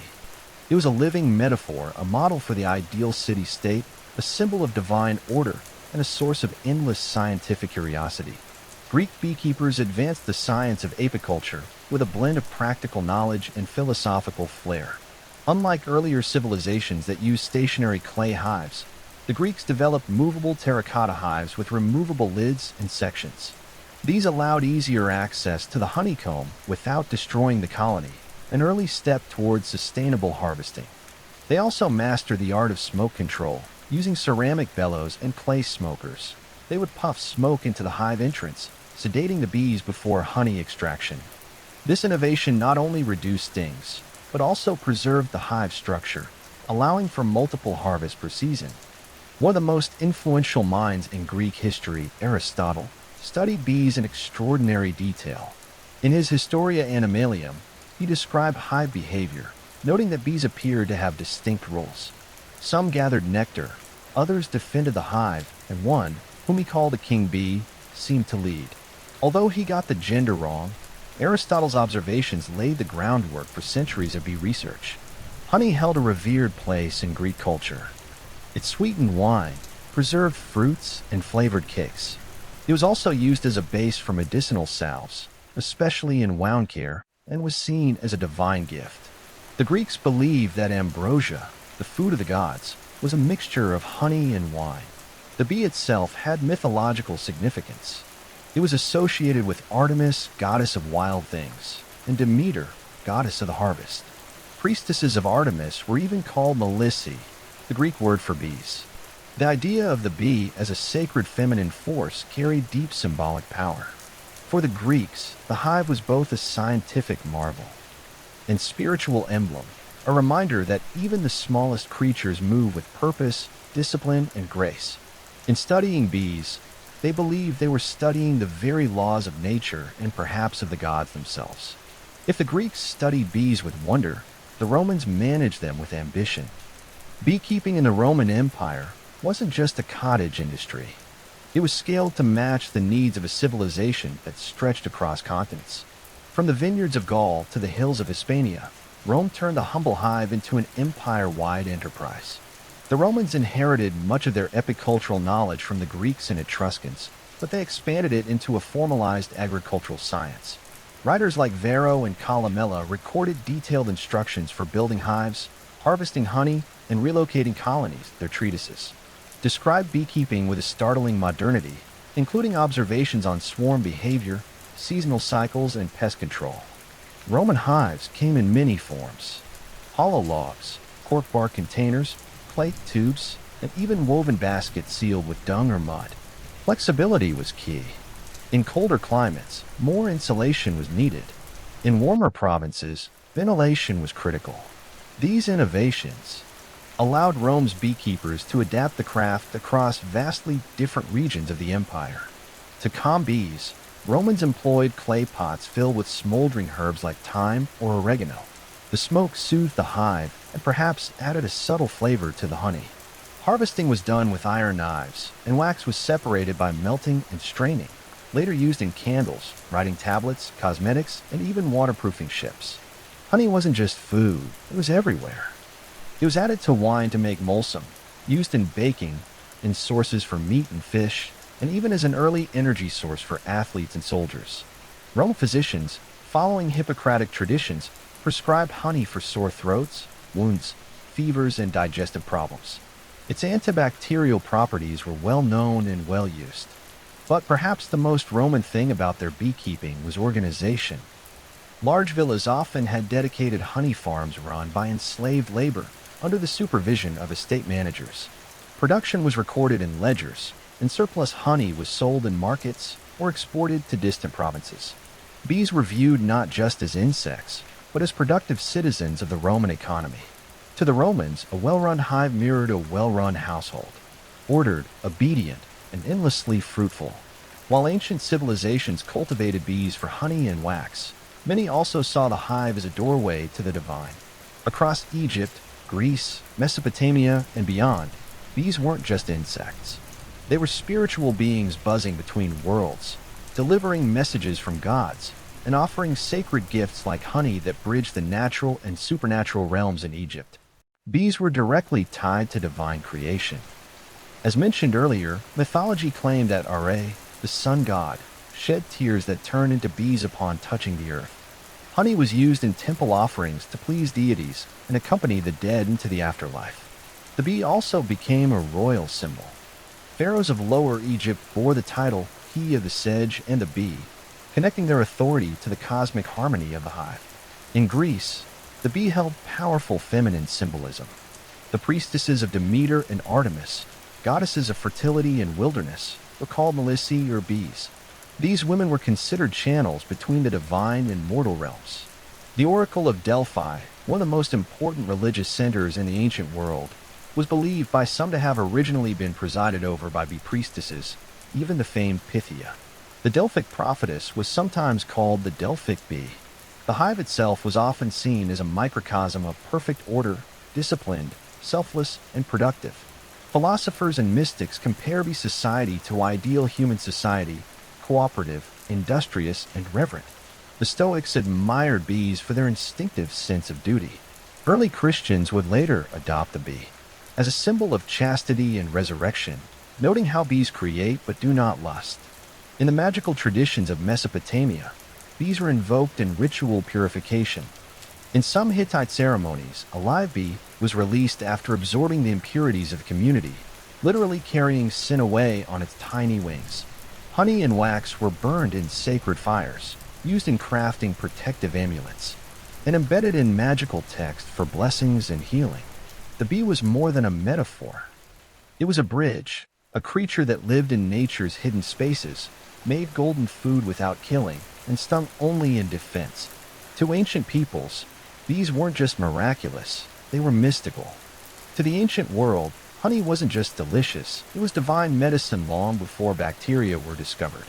People instinctively knew that honey could clean wounds, soothe coughs, and preserve the body. It wasn't magic, though it often felt like it. It was chemistry, centuries ahead of its formal explanation. In Egypt, honey was a cornerstone of ancient medicine.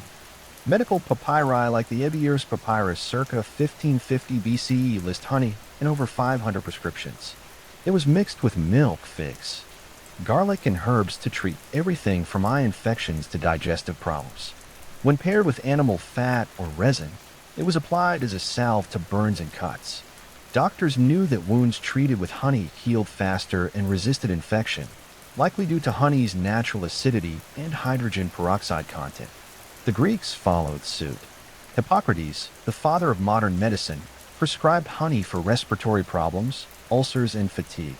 He used honey mixed with vinegar to create oxymel, a tonic used to clear phlegm and reduce fevers. Greek athletes drank honeyed water to boost stamina during Olympic training, believing it restored strength quicker than wine or water alone. In India, the Ayurvedic system held honey madhu in high regard. It was classified by taste, source, and medicinal potency. Ayurvedic texts warned against overheating honey, but endorsed it as a treatment for indigestion, colds, wounds, and even poison.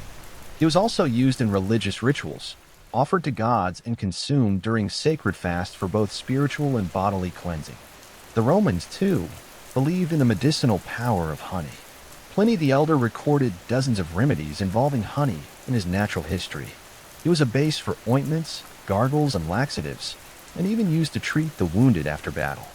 Honey mixed with poppy juice was given as a sedative.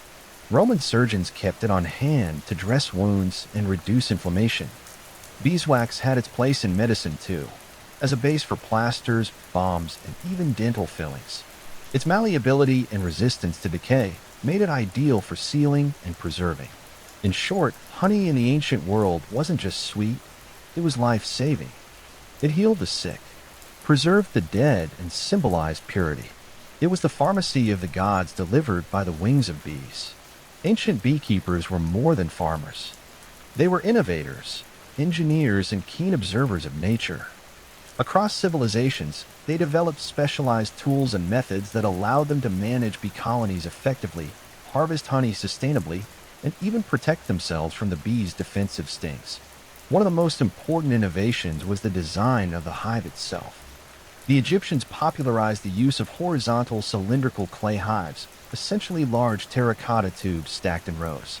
These hives were durable, portable, and mimicked natural cavities where bees thrived.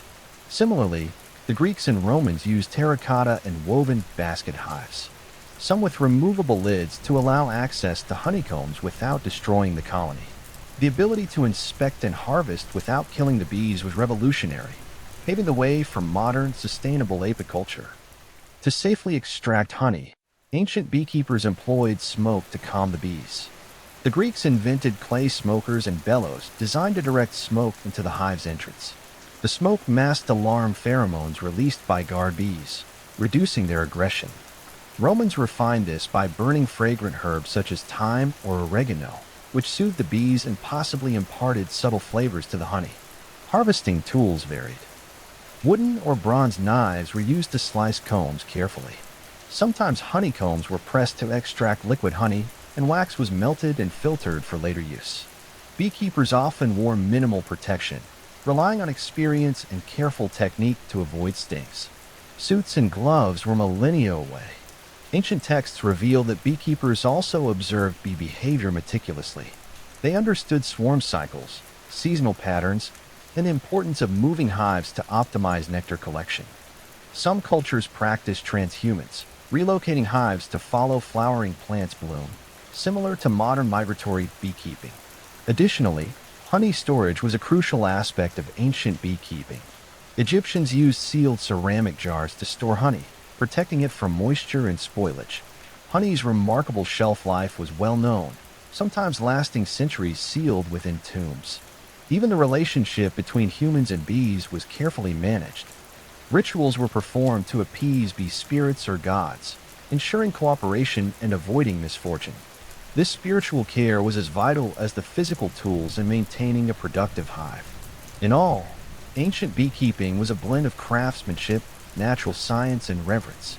The tools and techniques they developed set foundations that still influence modern apiculture. The ancient practice of beekeeping laid the groundwork for a relationship between humans and bees that continues to this day.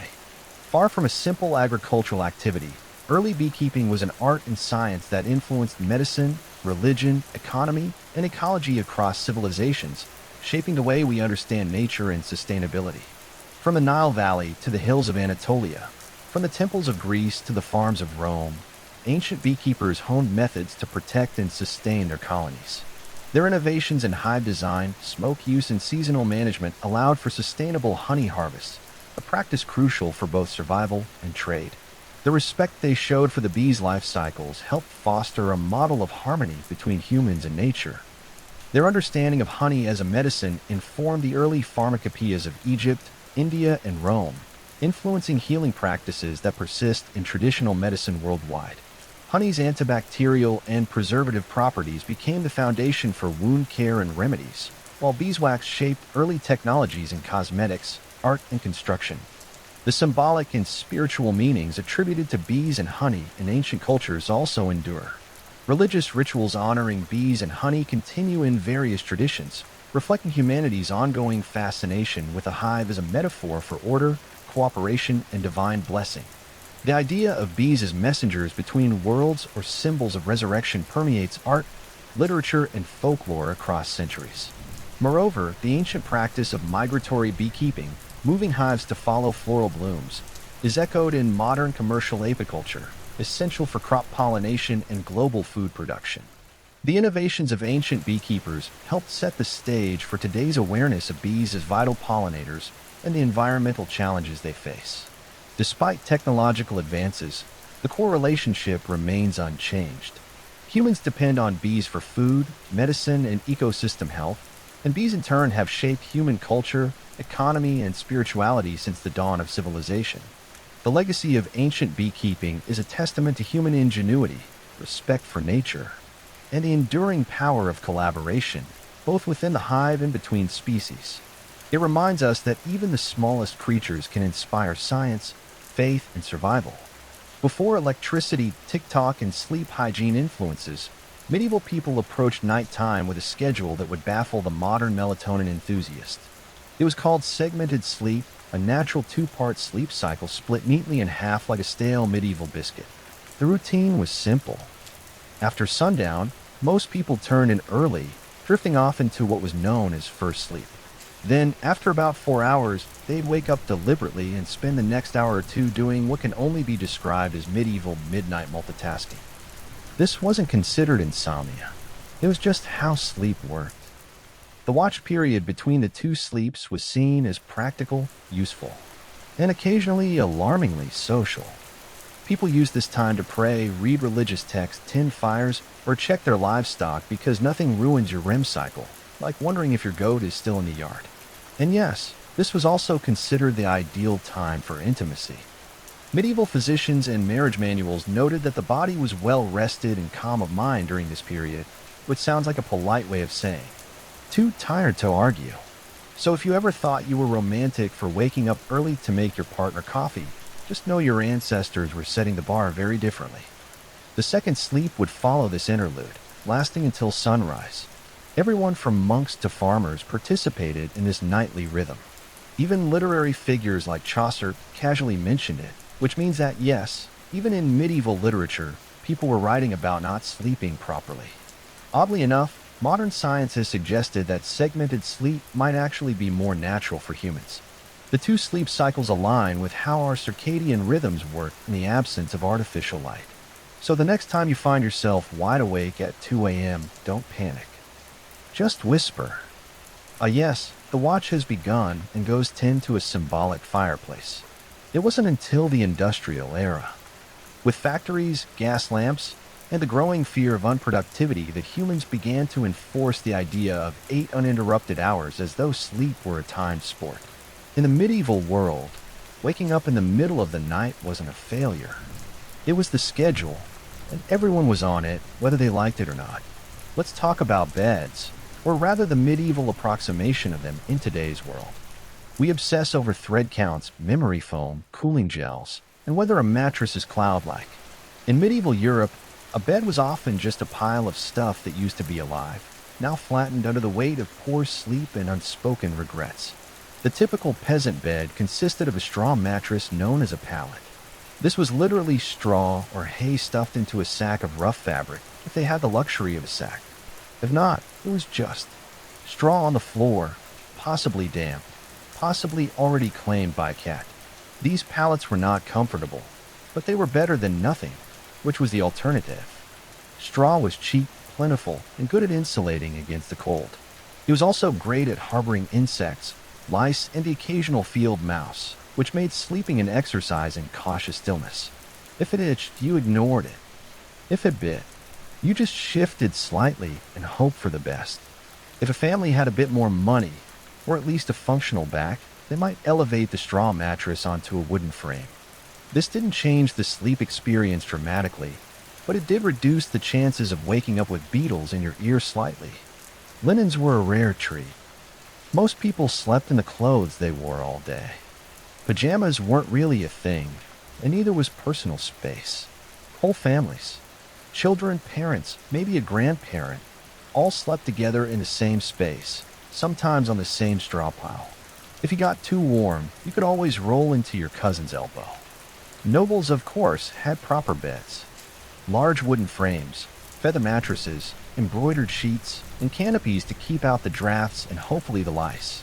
These beds were so valuable, they were passed down in wills. You didn't inherit land.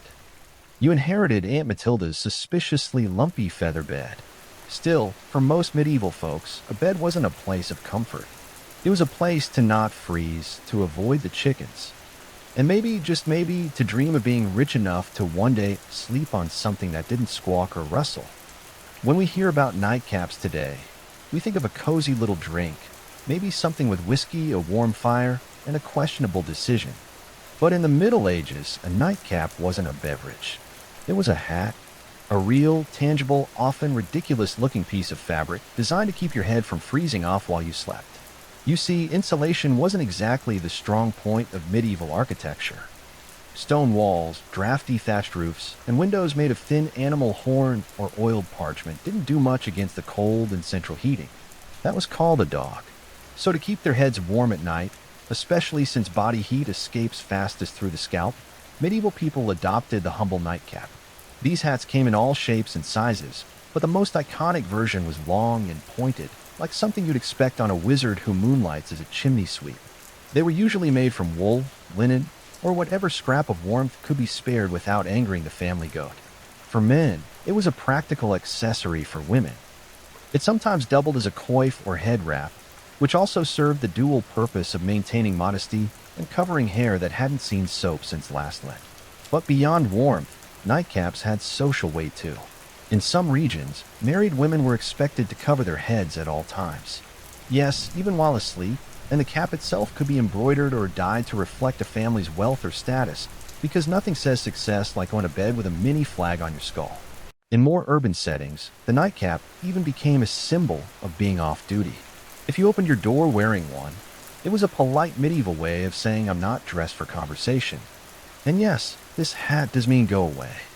Of course, nightcaps were often paired with nightshirts, which were essentially long, loose tunics. Picture Ebenezer Scrooge minus the haunted moral lesson. Sleepwear wasn't sexy, but it was practical, itchy, and occasionally flammable. Today, the idea of sleeping next to a stranger is generally limited to red-eye flights, overly ambitious camping trips, or the occasional bizarre Airbnb mix-up. But in medieval Europe, this was completely normal and not at all optional. Let's say you're a traveling merchant, a pilgrim, or just someone whose mule gave up halfway to Norwich. You find in an inn a rare luxury in itself and ask for a place to sleep. What you get is not a room or a bed or even a particularly clean floor. What you get is a spot in a bed that's already occupied. Medieval inns operated more like human bunkhouses than modern hotels. Privacy was not expected. If the bed had space, you were sharing it, usually with complete strangers who might snore, talk in their sleep, or have a suspicious number of boils. This was not considered rude. It was just efficient use of resources. Beds could host 2 to 3, even 4 travelers, depending on size and social tolerance. In larger cities, you might end up in a dormitory-like hall with rows of beds and absolutely zero personal space. Snoring contests were unjudged. Elbow territory was fiercely contested. Sometimes men and women were separated, but not always.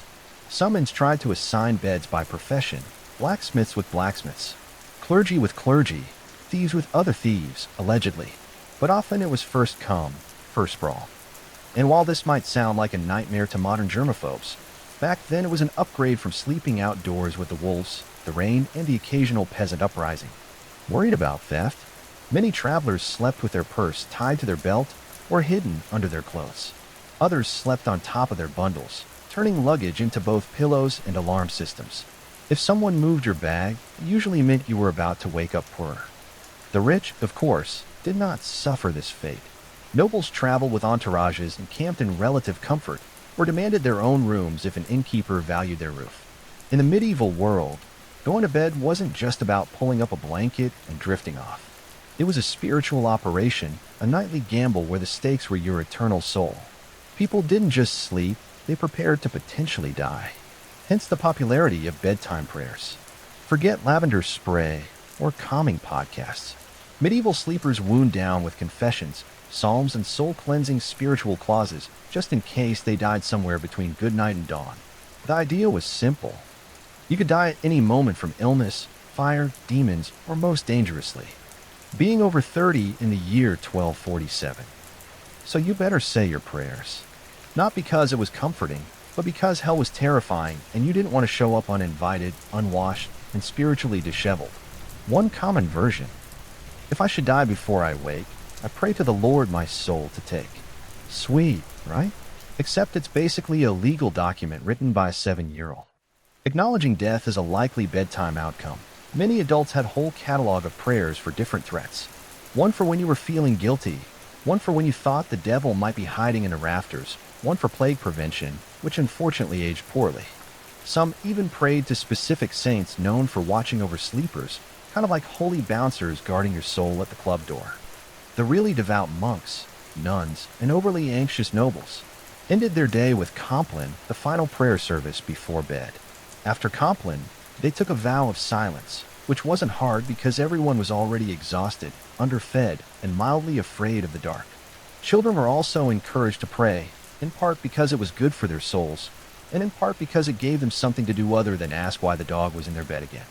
Parents reminded them that angels were watching, which sounds adorable until you realize it was less guardian angel and more celestial surveillance system. In short, prayer before sleep was less about peace and more about last-minute damage control. Think of it like medieval antivirus software. You hoped it worked, even if you didn't fully understand how. In the modern world, dreams are usually dismissed as random nonsense, stress, or too much cheese, or your brain trying to file paperwork in the dark. But in the medieval world, dreams were taken very seriously, as in eternal consequences. Dreams weren't just dreams. They were considered messages from God, saints, the devil, your guardian angel, or possibly that weird relic you kissed last Sunday.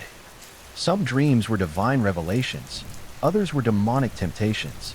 Either way, you were supposed to pay attention, and possibly write it down or confess it or fast for 3 days just to be safe. Theologians, monks, and self-proclaimed visionaries spent an alarming amount of time interpreting dreams. Entire texts were dedicated to decoding them. Dream of fire might be hell. Dream of water could mean purification or drowning. Dream of a man with a goat's head juggling fish. You better call a priest immediately, and possibly move. Medieval people believed that what happened in dreams mattered because your soul was still active while you slept. This meant that your actions in a dream could reveal hidden sins or spiritual weaknesses. That mildly embarrassing dream about stealing a loaf of bread, that might be your subconscious confessing your guilt for real-world gluttony or just hunger. But still, better to confess it anyway, just in case. Monks and nuns often recorded their dreams and shared them with spiritual superiors. Some were celebrated for having holy visions during sleep. Others were quietly told to eat fewer onions before bed. Of course, dreams weren't just spiritual puzzles. They also made excellent plot devices. Medieval literature is full of dream sequences where knights encounter angels, demons, or metaphorical creatures spouting poetry about virtue. Dreams were basically the Netflix of the medieval world, except with more allegory and fewer happy endings. The church, predictably, was suspicious. Not all dreams were divine, and some were believed to be planted by demons to corrupt the innocent. If you dreamed of something unwholesome, it could mean your soul was under attack, or that you just slept too close to the fireplace fumes again in modern times. Some people let their pets sleep in the bed. It's a cozy, if occasionally smelly arrangement. In the Middle Ages, however, sharing a bed with an animal wasn't a quirky personal choice. It was a heating strategy. Let's start with the basics. Medieval homes weren't exactly built for comfort. Stone walls, no insulation, drafts so aggressive they probably had names. Central heating. That was called the family pig. In peasant homes, it wasn't unusual for humans and livestock to sleep in the same room, sometimes the same bed, and very often the same pile of straw. Chickens wandered freely, dogs curled up at your feet, pigs snorted softly beside the hearth. And if you were lucky, none of them bit you during the night. This wasn't about affection, though medieval people certainly appreciated their animals. It was about survival. Animals generate body heat. They were warm, dependable, and unlike some relatives, didn't hog the blanket. A large dog could keep your toes from freezing. A cow in a corner might raise the room temperature by a degree or two, which in January felt like a miracle.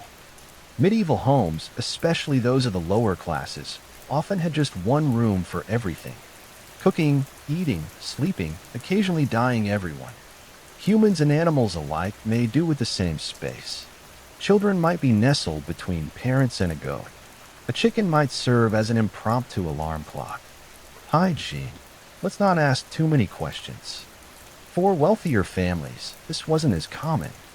Nobles didn't usually sleep next to livestock, though they might still have lapdogs in bed. Not for heat, but for fashion and flea redistribution. Some castles even had separate sleeping areas for favored animals, because nothing says power like a dog with its own room and title. There were drawbacks, of course. Animals can be loud, they can wander, and they are not, historically speaking, known for respecting personal space. But medieval people adapted a hoof in the face at 3 a.m., just part of the bedtime routine. If you've ever had to share a room at a youth hostel and thought this is a bit much, allow us to introduce the medieval monastic dormitory, a place where comfort went to die quietly under a vow of silence. Monasteries didn't believe in personal space or softness or fun, really. The typical dormitory housed dozens of monks, all sleeping in a single large room, usually arranged in neat rows like morally upright sardines. Beds, if you could call them that, were often wooden planks, sometimes with a straw mattress.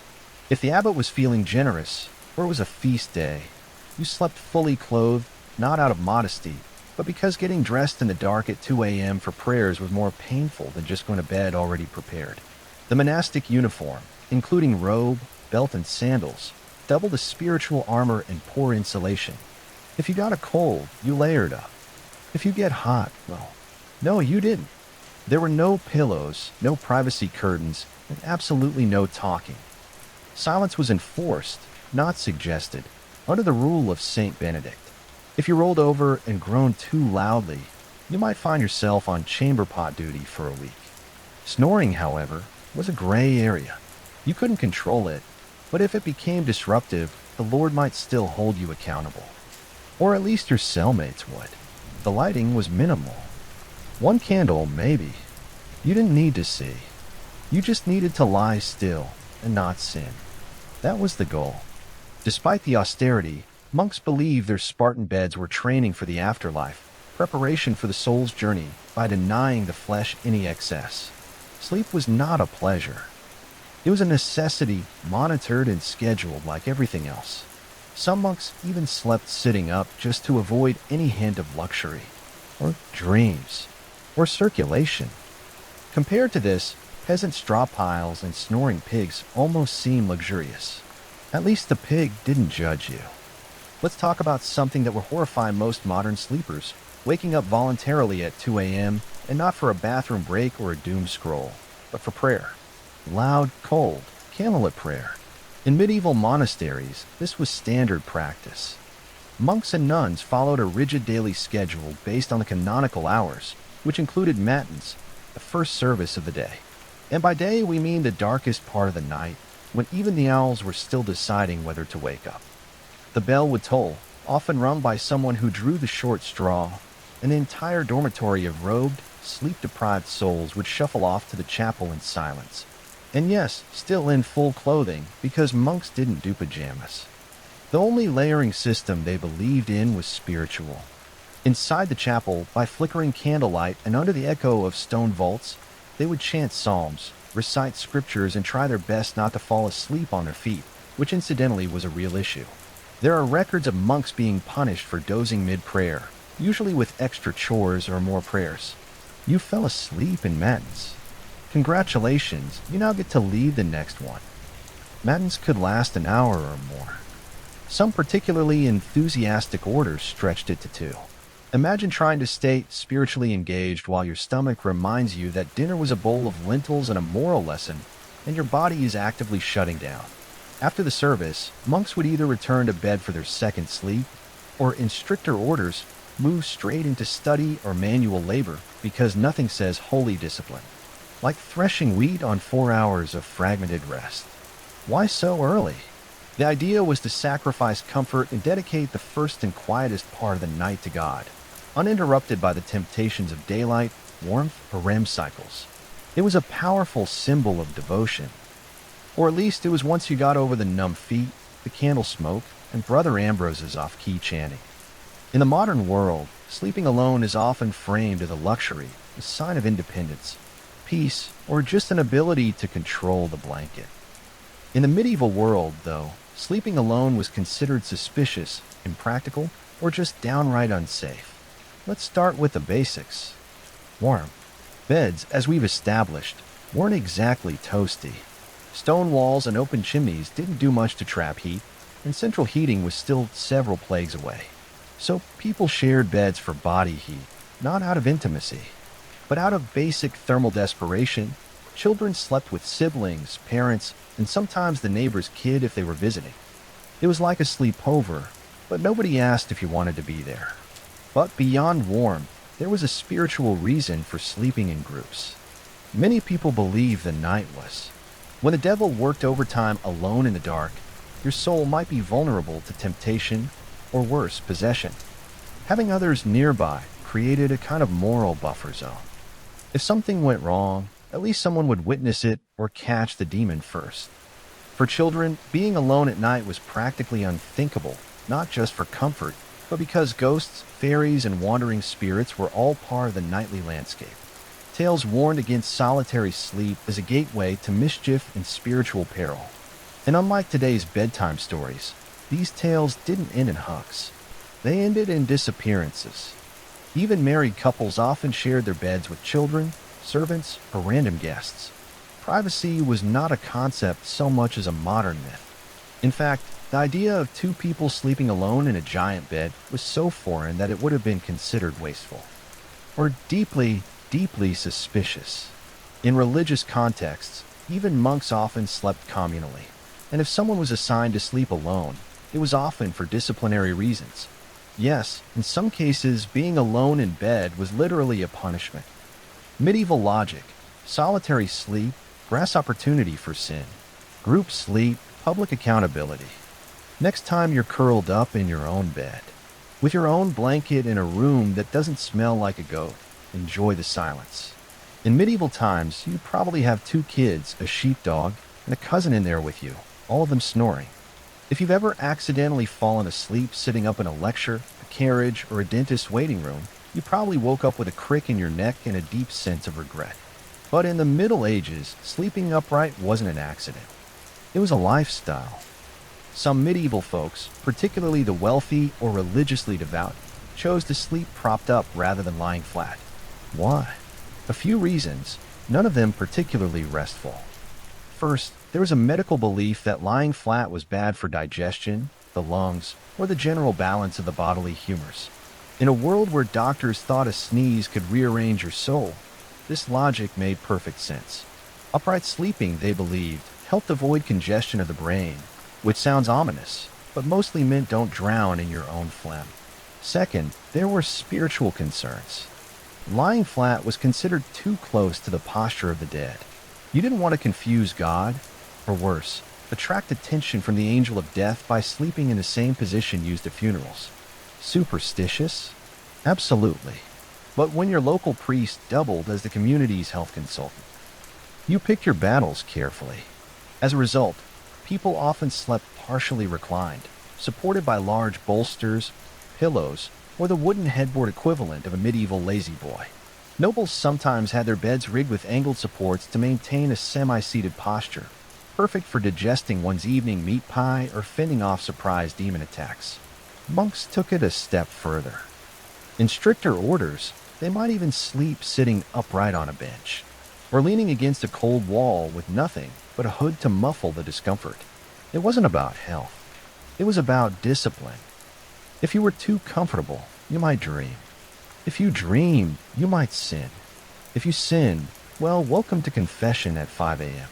Needless to say, this wasn't about quality rest. It was about virtue, discomfort, and mildly confusing theology. Forget haunted dreams or goblins under the bed. For medieval people, the real monsters of the night were already in the sheets, small, persistent, and entirely uninterested in your prayers. We're talking, of course, about fleas, lice, and the medieval bedroom's unofficial mascot, the bedbug. Let's not sugarcoat it. Hygiene wasn't exactly medieval Europe's strong suit. Baths were rare, laundry was expensive, and soap was sometimes made from substances better left unnamed. Add that to straw-filled mattresses, shared bedding, and the occasional live chicken underfoot, and you've got the perfect environment for an all-you-can-eat pest buffet. Fleas and lice were so common, they were practically roommates. Peasants dealt with them daily. Nobles, despite their satin sheets and feather beds, were not exempt.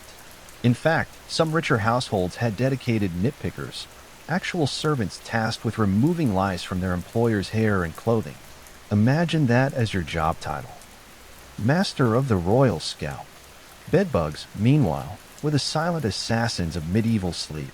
They hid in wooden bed frames, mattress seams, and even the cracks in stone walls, emerging at night to feast like tiny vampires. If you ever wondered why medieval people wore nightcaps and slept fully clothed, it wasn't always about warmth. Sometimes it was pest defense armor. Solutions ranged from mildly effective to impressively deranged. Some households burned strong-smelling herbs like wormwood or tansy to repel bugs. Others slept with garlic, onions, or even ashes in the bed, which may have done little for the pests, but certainly kept romance to a minimum. It wasn't just physical discomfort either. Fleas were often seen as symbols of sin or moral impurity, biting reminders of the fall of man and poor bedding choices. Entire poems were written about fleas, some moralizing, some weirdly romantic. Because nothing says I love you like let us be united like the flea that bites us both. So while modern sleep is interrupted by buzzing phones and streetlights, medieval sleep was more likely disturbed by scratching, twitching, and the subtle feeling that something was crawling on your shin. Because it was. We've all had restless nights. But have you ever tried falling asleep while wearing 100 pounds of iron? No. Well, in the Middle Ages, some people did exactly that, because apparently nothing says sweet dreams like being prepared to joust in your sleep. Now, to be clear, most people, even knights, didn't regularly sleep in full armor. It was hot, heavy, and loud. Trying to roll over in a suit of chainmail is a bit like trying to nap inside a bag of cutlery. But during wartime or in hostile territory, sleeping partially armored was considered the safer choice. Comfort, optional. Survival, highly recommended. A knight on campaign might remove only his helmet and gauntlets, keeping his mail shirt or breastplate on just in case enemies decided to stage a midnight surprise party. There's nothing quite like waking up to the sound of hooves and having to suit up while still half dreaming about turnips and castles under siege. Men-at-arms might even sleep with swords or axes at their side, like some very aggressive bedtime security blankets. Shields doubled as pillows, and if the enemy breached the walls, well, at least you wouldn't have to get dressed. Priorities. Of course, sleeping in armor wasn't exactly restorative. Iron isn't breathable, and chainmail has a bad habit of pinching skin. Add cold stone floors, minimal bedding, and the ambient sounds of snoring comrades and crackling torches.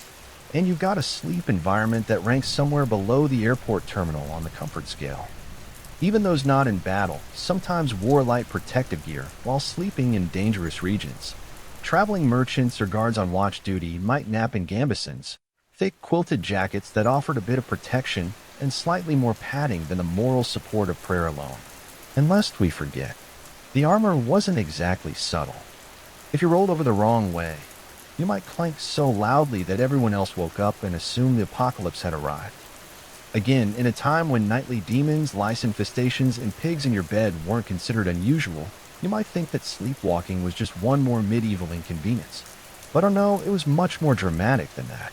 In the Middle Ages, if you started wandering around in your sleep, people didn't chalk it up to stress or exhaustion. They assumed you were possessed, bewitched, or had unfinished business with the Holy Roman Empire. Sleepwalking, or noctambulation if you wanted to impress the local monk, was poorly understood and often feared.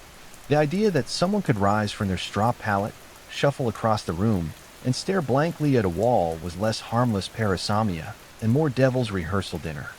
Accounts from the time suggest that people were genuinely spooked by sleepwalkers. Picture this: a man in a long nightshirt, candle in hand, eyes glazed, mumbling Latin that he didn't actually speak while stepping over livestock. You think ghost or heretic or both. And depending on your local priest, an exorcism might be scheduled before breakfast. Some believed sleepwalking was caused by bad humors, especially too much black bile, which was the medieval catch-all for anything they couldn't explain. Others thought it happened because the soul was temporarily released during sleep, leaving the body free to bumble around like an unattended mule. To prevent these nightly adventures, people tried everything from herbal remedies to praying over their beds, hanging iron charms, or in more rural areas, just tying the person's leg to a chair, if that sounds extreme. Consider that some medieval homes had open hearths, knives everywhere, and chamber pots just waiting to be tragically overturned. In one curious twist, there were rumors of people climbing onto rooftops in their sleep. Whether or not these accounts were exaggerated, the fear of leaping dreamers led to barred windows and occasional theological debates about whether a person could sin while unconscious. Thankfully, most sleepwalkers just paced, muttering, or attempted to open imaginary doors. But if someone sleepwalked into a church, locals might treat it as a divine sign, or call for a cleansing ritual just to cover all spiritual bases. If medieval life taught people anything, it was how to sleep through chaos. Church bells, thunderstorms, screaming livestock, the occasional siege. For the sleep-deprived denizens of the Middle Ages, these were just ambient noises, the medieval version of white noise. Let's start with the bells. Church bells marked every sacred moment of the day. Sunrise, prayer times, meals, and of course, the ungodly hour of matins at 2 o'clock or 3 a.m. If you lived anywhere near a monastery, your dreams were probably soundtracked by regular tolling. At some point, the brain just accepted it. Bells became the lullaby of an overscheduled soul. And it wasn't just bells. Storms were frequent and terrifying. With no weather apps or triple-glazed windows, you experienced every clap of thunder like the world might end. Roofs leaked, windows rattled, and chimneys howled like banshees. Still, people slept. They had to. Work didn't stop because of insomnia. Neither did plowing, praying, or running for Vikings. Speaking of which, invasions and apocalyptic events weren't always a deal-breaker for bedtime either. In the 14th century, people continued to sleep somehow through famine, war, and even the Black Death. When death carts rolled by in the morning, it was considered more of a grim wake-up call than a cause for panic. And if you didn't wake up, well, some believed that was a mercy. There are even records of people sleeping through earthquakes, barn fires, and angry mobs. Sleep deprivation was common, and bodies adjusted. If you worked from sunup to sundown, ate barely enough to survive, and spent your day dodging mud, taxes, and spiritual damnation, you were going to fall asleep hard. And then there were those who used sleep as a kind of escape hatch. Faced with illness, grief, or fear of the world literally ending, which was forecast roughly every century, some people just curled up under a cloak, mumbled a prayer, and took a nap. There's a strange kind of wisdom in that. In the winter of 1692, the village of Salem, Massachusetts, was cloaked in more than just snow. It was cloaked in tension, suspicion, and a quiet kind of fear that seeped into the timber-framed homes and frozen fields. The people of Salem were Puritans, strict, devout, and deeply superstitious. They believed they were building a holy community in the wilderness, a city on a hill watched by God and stalked by Satan. Life was already hard. The village had recently split from Salem town over politics and religion. Crops had failed. Smallpox had ravaged nearby communities. Wars with native tribes had left many traumatized. There was friction between neighbors, inheritance disputes, and a deep resentment toward outsiders or anyone who didn't quite fit in. Add to this the long, dark, bitter New England winter, and something was bound to break. That break came in the home of Reverend Samuel Parris, the village's minister. His 9-year-old daughter, Betty, and 11-year-old niece Abigail Williams began to behave strangely. They screamed uncontrollably. They threw things. They contorted their bodies in unnatural ways. At times they fell silent for hours, eyes wide with terror. Neighbors whispered that they were cursed. The girls claimed they were being pinched and bitten by invisible forces. Reverend Parris, unsure of what to do, called in a local doctor, William Griggs. After failing to find any physical cause, Griggs delivered the diagnosis that would plunge the village into chaos. Witchcraft.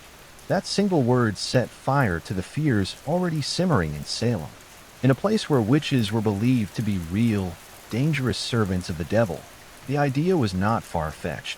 And now, if the devil could worm his way into the minister's own household, what did that mean for the rest of the community? The girls, prodded by both adults and peers, began naming names. First, they accused women on the margins, social misfits, and outcasts. But soon the accusations would reach the respectable, the wealthy. Even the pious Salem was a small village, but what was about to happen would echo far beyond its borders. What began as whispers in the dark would soon become cries from the gallows, and a legacy of paranoia that still haunts America's history books. Once the idea of witchcraft took root in Salem, it spread like ivy, quiet at first, then strangling everything it touched. The afflicted girls, Betty Parris, Abigail Williams, and soon others like Putnam Jr. and Mercy Lewis, seemed to grow bolder with each passing day. They convulsed in court, screamed during prayers, and claimed they could see dark spirits hovering over certain villages. It wasn't just childhood imagination. It was theatrical, public, and most disturbingly believed. The first to be accused were those with the least protection. Women who already lived on the edges of society. Sarah Good, a homeless beggar, was known for muttering to herself when turned away from doorsteps. People claimed her mumbling was a curse. She smoked a pipe. She snapped at the children. She fit the mold of a witch because she didn't fit the mold of a Puritan woman. Sarah Osborne hadn't attended church in over a year and had scandalized the community by marrying her indentured servant after her first husband died. A woman who defied convention, clearly suspected Tituba, the enslaved woman in Reverend Parris's household, was the most exotic of all. Originating from Barbados, her storytelling, accent, and folklore frightened the villagers. Under pressure, possibly even physical beatings, Tituba confessed to witchcraft, but instead of clearing the air, her confession blew it wide open. She told a story of a tall man in black, a figure associated with the devil, who asked her to sign a book. She said she saw strange animals, yellow birds, red cats, and even spectral dogs. But most damning of all, she claimed there were other witches in Salem. That was all the court needed to hear. Once Tituba opened the door, others rushed through it. New names were added weekly. Neighbors turned on neighbors. Old grudges were disguised as righteous accusations. Property disputes turned into spectral assaults. If someone's cow died suddenly, it must have been witchcraft. If a baby cried during a prayer, surely that was the devil's doing. The fear became so infectious that not even the innocent dared to speak out. To defend an accused, which was to invite suspicion upon yourself. Silence was safety, and so the web of accusations widened, trapping the village in its sticky, unseen threads. Logic was fading. Hysteria was now in control. As accusations mounted and the village reached a fever pitch, the colonial government stepped in. Governor William Phipps, recently appointed and eager to maintain order, established a special court to deal with the chaos. It was called the Court of Oyer and Termina, from the French meaning to hear and determine. But what it really became was a factory for fear-driven justice. The court convened in Salem town in June of 1692, and it was no ordinary tribunal. Its rules were warped by panic. Instead of requiring hard evidence or reliable witnesses, it allowed something far more dangerous: spectral evidence. Spectral evidence was testimony that a spirit or specter of the accused had afflicted the victim. In other words, if a person claimed to have seen your ghost-like form in a dream choking them, that was admissible in court. Never mind that the accused could be asleep at church or miles away. It was their spirit doing the devil's work. You couldn't cross-examine a dream, and worse, you couldn't disprove it. Children were now treated as star witnesses. Their seizures, screams, and gasps in court became more theatrical by the day. One girl, Mary Walcott, would fall into fits the moment a suspected witch entered the room. If a prisoner looked at her, she shrieked. If they didn't look at her, she shrieked louder. The performances were mesmerizing, and the judges, including the influential Judge Samuel Sewell and Chief Justice William Stoughton, accepted it all. Defense lawyers? There were none. The concept didn't exist in colonial trials. If you were accused, you stood alone. If you denied the charges, the afflicted girls writhed in agony. If you confessed, you might be spared death, but only if you named others. The system rewarded lies and punished silence. Worse still, the trials became public spectacles. People traveled from nearby towns to witness them. The accused were paraded into court in shackles, often bewildered, often poor, and almost always powerless. And yet, not everyone believed. Some townsfolk whispered that the girls were faking. Others questioned why only certain types of people were being accused. But few spoke openly. Questioning the court meant questioning the will of God. In Salem, reason had stepped aside, and the law had become a mirror reflecting fear, not justice. On June 10, 1692, the gallows in Salem claimed its first victim, Bridget Bishop. She was not new to scandal. Her reputation made her an easy target. She wore bright red clothing, ran a tavern, and had been accused of witchcraft years earlier. During her trial, neighbors testified that her spirit pinched them in the night, that their babies died after she passed by, and that she kept enchanted dolls. She denied everything. Still, the court found her guilty. She was led to Gallows Hill, a barren wind-swept patch of earth just outside Salem. No prayer, no mercy. The rope was pulled, the crowd watched, and with that single execution, the machinery of death began to churn. The hangings that followed came quickly. On July 19th, 5 more women were executed. Sarah Good, Susanna Martin, Rebecca Nurse, Elizabeth Howe, and Sarah Wiles. Some had good standing in the church. Rebecca Nurse in particular was a shocking case, an elderly, pious woman beloved in the community. Even the jury initially found her not guilty, but under pressure from the court and the afflicted girls, the verdict was reversed. The nurse's final words were whispered through the air like a warning. "I am as innocent as the unborn child." But it didn't matter. The noose did not discriminate. In August, more executions followed.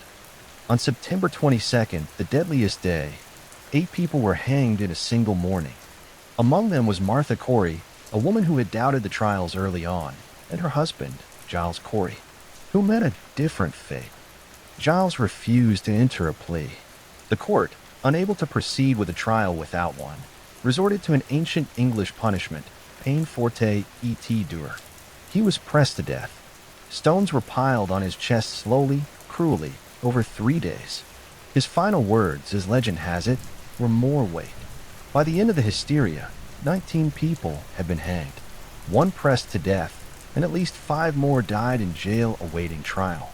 Dozens confessed falsely to save their lives. Over 200 people were accused. The gallows cast long shadows over Salem, not just on the hill, but in every heart. Fear had become law, and justice, blindfolded, had been led to the scaffold. While the executions claimed the spotlight, hundreds of others sat in cramped, foul-smelling jails, waiting for a verdict or a miracle. Salem's small jail couldn't contain them all. Accused witches were held in neighboring towns like Ipswich and Boston, chained to walls, starving, freezing and forgotten. Most of the accused weren't witches or even outcasts. They were neighbors, friends, parents, children, people whose only crime was having a quarrel with the wrong person or owning land someone else wanted in many cases. Personal grudges disguised as divine justice drove the accusations. A pig wandered into a neighbor's yard and died. Must be witchcraft. Someone refused to help with firewood. Clearly they'd cursed the ex. Mary Eastie, sister of the executed Rebecca Nurse, was one such case. She was a respected mother of 7, known for her piety, initially released by the court. She was rearrested days later after new fits from the afflicted girls. Her second arrest sealed her fate. In a final petition to the judges, Mary begged them not for her own life, but that they put a stop to these proceedings before more innocent blood is shed. She was hanged soon after. Another notable case was Dorothy Good, the 4-year-old daughter of Sarah Good. After her mother's arrest, Dorothy was interrogated, and under pressure, confessed to being a witch. Her answers, gibberish and fear, were taken as truth. She was imprisoned for 8 months in chains. When finally released, she was mentally broken, never recovering from the trauma. Pregnant women were not spared. Elizabeth Proctor, whose husband John Proctor would later hang, was found guilty and sentenced to die. But because she was pregnant, her execution was delayed. It likely saved her life. She gave birth in jail and was eventually released after the trials ended. Accusations snowballed. Some accused confessed in desperation to avoid death, then named others to shift suspicion away from themselves. Entire families were pulled into the spiral. Fathers, wives, daughters. No one was beyond reach. Meanwhile, the jail swelled beyond capacity. Food was scarce. Disease spread. Some died awaiting trial, lost in the legal limbo of paranoia.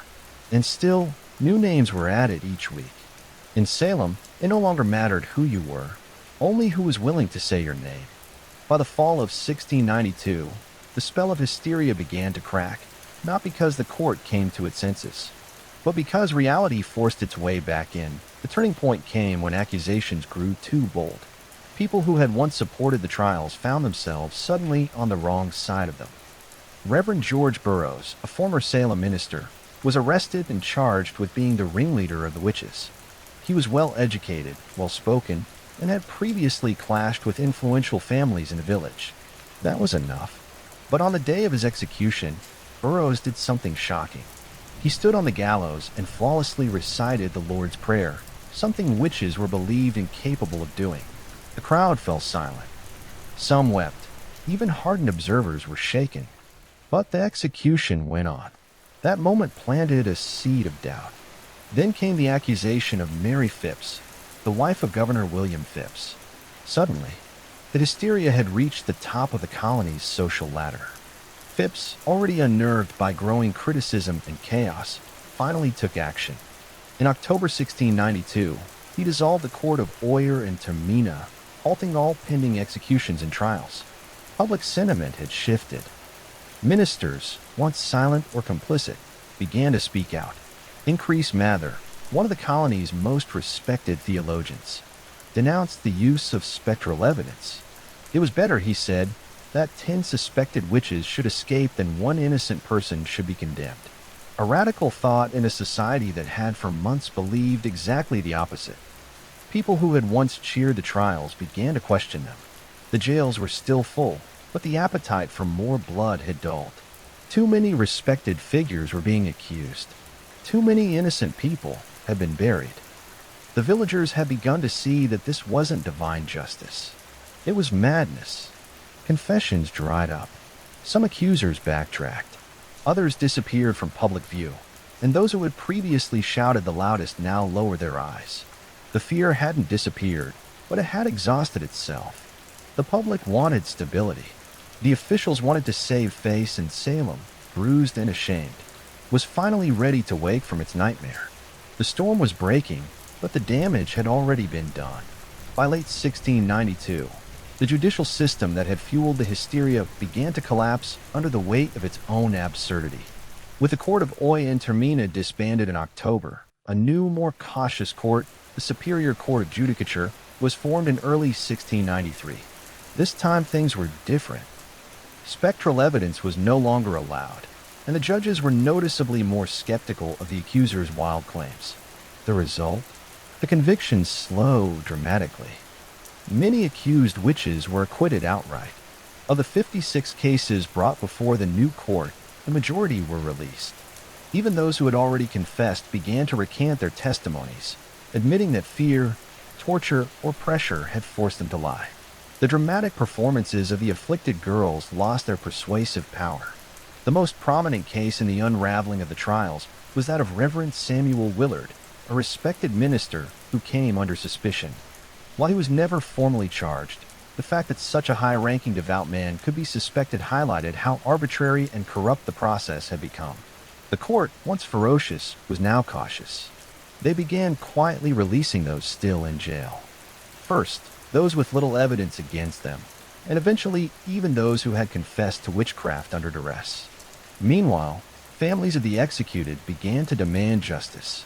John Proctor's children petitioned for the return of his property. Rebecca Nurse's family launched a campaign to clear her name. In time, community shame replaced community fear. Church congregations fractured. Friendships were severed. The very fabric of Salem's social order had been shredded.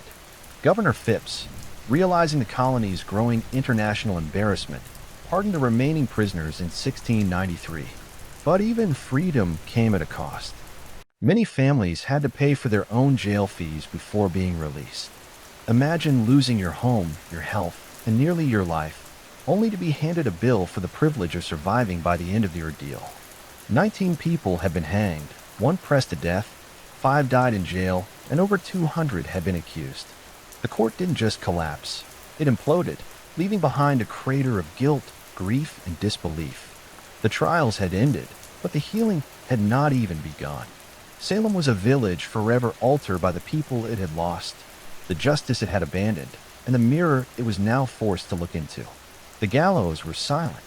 The jails had emptied, but Salem was far from peaceful. The town wasn't haunted by ghosts, but by guilt. What had started with a handful of sick girls had exploded into a communal act of destruction. Families had been torn apart, reputations ruined, and innocent lives ended. And now the survivors had to live in the wreckage. Neighbors could no longer look each other in the eye. The same people who once prayed together had testified against one another. Some of the afflicted girls quietly left town. Others faded from the public eye. A few, like in Putnam Jr., would later express remorse. In 1706, she stood before her congregation and publicly apologized for her role in the trials, blaming delusion by Satan. But for many, the damage was beyond words. The court officials, too, carried their burden. Judge Samuel Sewell, one of the most prominent figures in the trials, was one of the few to admit wrongdoing. In a remarkable act of public penance, he stood during a church service in 1697 while a minister read out his confession and prayer for forgiveness. It was a rare moment of accountability in a time when most tried to forget. But forgetting wasn't easy. The families of the condemned began demanding compensation.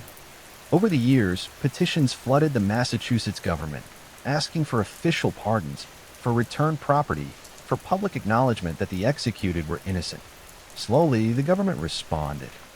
In 1711, the colony passed a bill restoring the rights and good names of some of the victims and offered limited financial restitution to their heirs.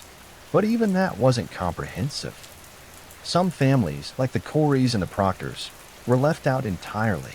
Whispers of witchcraft never quite left New England, but in Salem, the shame became part of the town's identity.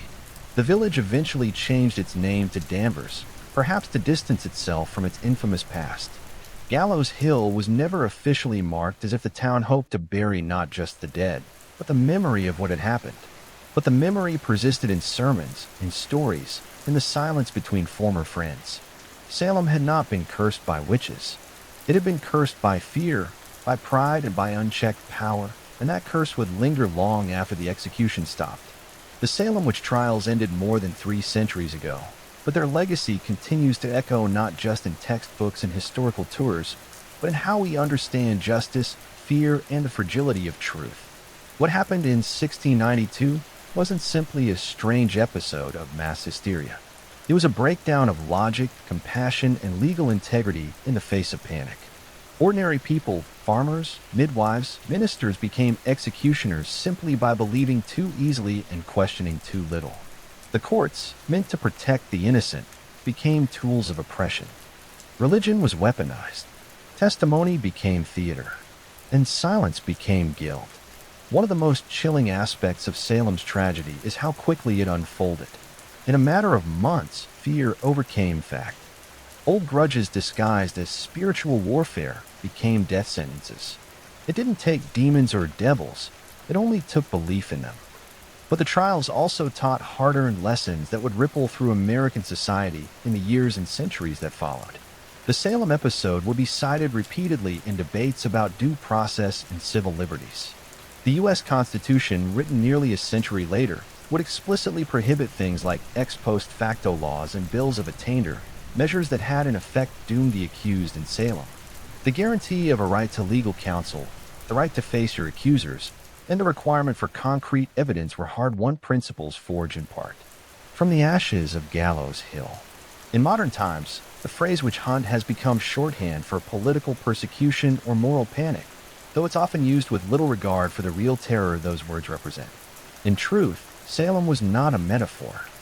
It was a town where people were hanged for imaginary crimes, betrayed by the very systems designed to protect them. Perhaps the most lasting lesson is this: fear unchecked can become its own form of tyranny. And when fear is legitimized by power, by courts, by churches, by governments, it becomes almost unstoppable. The Salem witch trials are a cautionary tale, not just of one village's descent into madness, but of how easily reason can fall when fear is given authority. The gallows may be gone, the courtroom's quiet, but the warning still stands. Truth is fragile, justice is not automatic, and history has a habit of repeating itself unless we remember. Fulvia was born around 83 BCE into the elite yet slightly eccentric Fulvi family, an old plebeian house that had long since clawed its way into the upper echelons of Roman politics. Though not one of the oldest patrician clans, the Fulvi had produced consuls, generals, and orators. Their bloodline carried both ambition and a taste for disruption. Fulvia's father, Marcus Fulvius Bambalio, was known more for his bumbling speech than his political legacy. His nickname, Bambalio, literally referred to his stammer. But Fulvia? She was no stammerer. She was born to command. From a young age, Fulvia would have been surrounded by the sharp-edged world of Roman power. Senators and generals debated policy in her home. Elections and treachery were daily news. She would have seen how politics wasn't just played in the forum, but in marriages, funerals, rumors, and backroom deals. Women in elite Roman households were expected to be quiet partners, refined, educated, and obedient. Fulvia would break all of those expectations. She was wealthy, highly educated, and connected, and she knew it. While her early life remains hazy in the historical record, her later actions suggest a young woman who was observant, politically literate, and utterly unafraid. This wasn't someone who faded into the background. She had a strong personality, a sharp political mind, and a will to act even in the male-dominated space of Roman governance. This was also a period of unprecedented instability. The Republic was unraveling. Civil wars, populist revolts, and power struggles between generals like Sulla, Pompey, and Caesar were turning Rome into a pressure cooker. The old rules were collapsing, and Fulvia came of age right in the middle of it. Rather than recoil from chaos, Fulvia would learn to use it.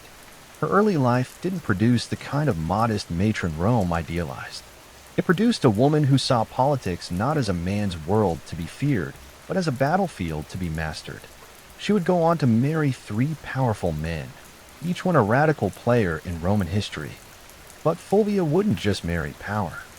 She would command armies, lead revolts, and become the first Roman woman to appear on coinage, not as a goddess, but as herself. Rome wasn't ready for Fulvia, but she was ready for Rome. Fulvia's first marriage was to Publius Clodius Pulcher, and it was anything but conventional. Clodius was no ordinary Roman noble. He was a populist agitator, a political arsonist with a flair for chaos, scandal, and st-level power. To many of the Roman elite, he was dangerous. To the masses, he was a hero, and to Fulvia, he was a strategic opportunity. Their marriage, sometime in the early 50s BCE, united Fulvia with a man who had turned the Roman Republic into his personal stage. Claudius was infamous for his theatrical defiance of tradition. He had once disguised himself as a woman to infiltrate a sacred female-only religious ceremony in Caesar's home, scandalous behavior that only seemed to raise his popularity. He later renounced his patrician status to run for the tribunate of the plebs, an office that gave him veto power over the Senate. Claudius understood Rome's politics better than most, and Fulvia, far from being a passive consort, was right there beside him. She wasn't a silent partner. Roman sources suggest that Fulvia actively participated in her husband's political world. She engaged with his supporters, was visible during his campaigns, and managed their household as a hub for Clodian politics. Together, they represented a new kind of Roman power couple, bold, populist, and unapologetically aggressive. But the alliance came at a cost in 52 BCE. Clodius was murdered on the Appian Way by the bodyguards of his political rival, Titus Annius Milo. His death sent shockwaves through Rome, but Fulvia was not about to mourn quietly. She staged a political funeral that historians still talk about today. She paraded Clodius' mutilated body through the Roman Forum, bloodied wounds exposed for maximum effect. The public was horrified and enraged. Riots erupted. The Senate House was burned to the ground. Fulvia had turned personal grief into public uprising. This was her first major political act, and it worked. Her ability to manipulate public emotion, use spectacle as strategy, and wield her husband's legacy as a weapon made her a new kind of player in Roman politics. Clodius was gone, but Fulvia had stepped out of the shadow, and Rome would never see her the same way again. Fulvia didn't linger in mourning. In Rome, political capital had a short shelf life, and she understood that better than anyone. Shortly after the violent death of Clodius Pulcher, she entered into a second marriage, this time to Gaius Scribonius Curio, a rising political star and one of Julius Caesar's most passionate supporters. On the surface, Curio seemed an unlikely match. He had a flamboyant reputation and a taste for drama, but beneath the bravado was a sharp political operator. As tribune of the plebs in 50 BCE, Curio wielded enormous influence during one of Rome's most volatile periods. The Republic teetered between war and peace, between Caesar's ambitions and the Senate's resistance.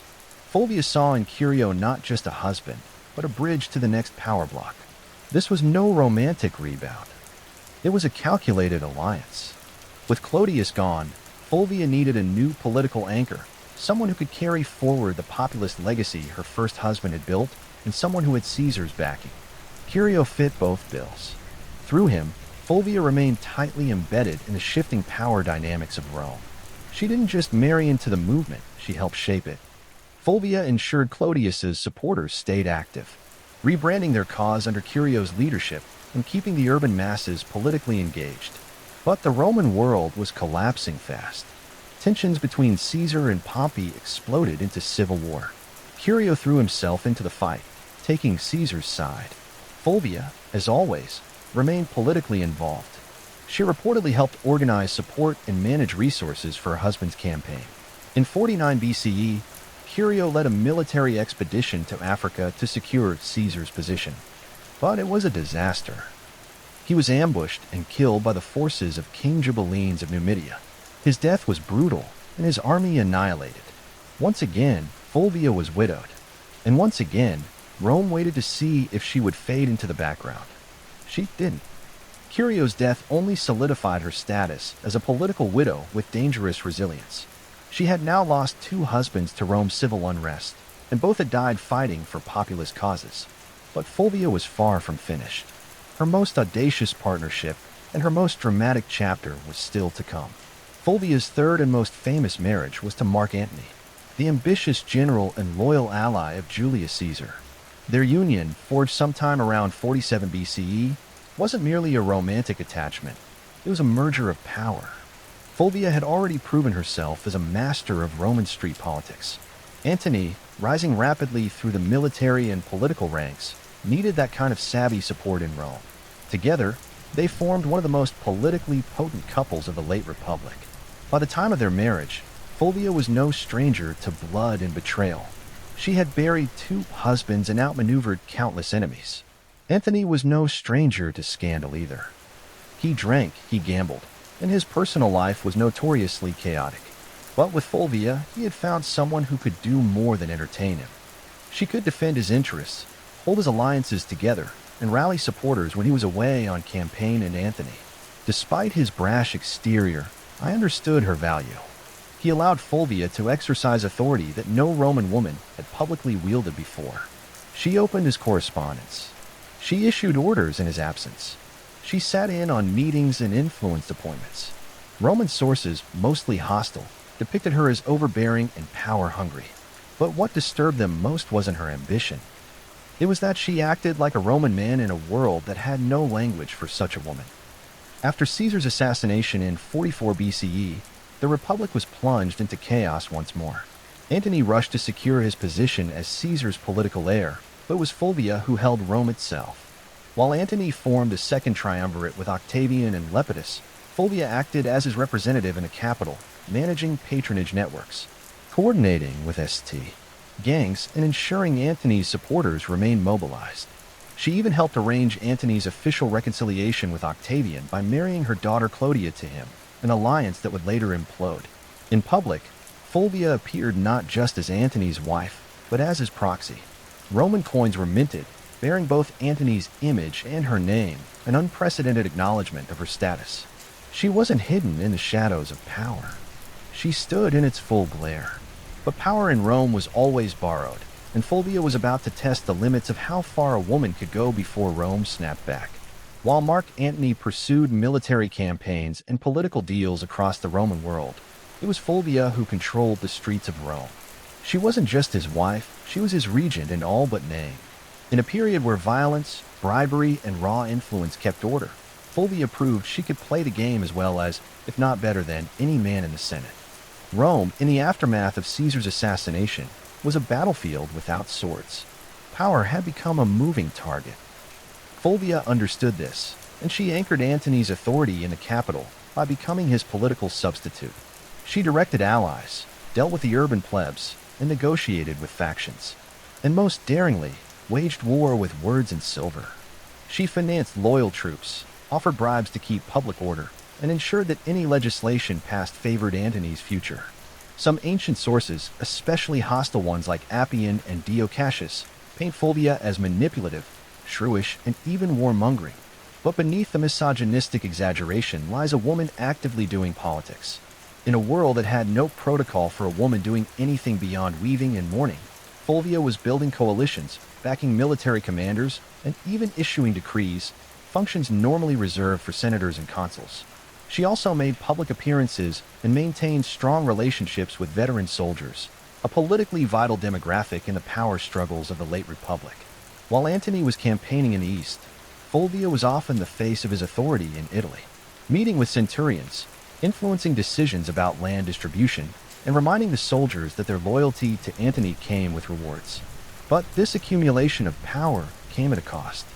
Roman aristocrats, particularly the faction aligned with Octavian, Caesar's heir, and Antony's increasingly bitter rival, resented Fulvia's influence.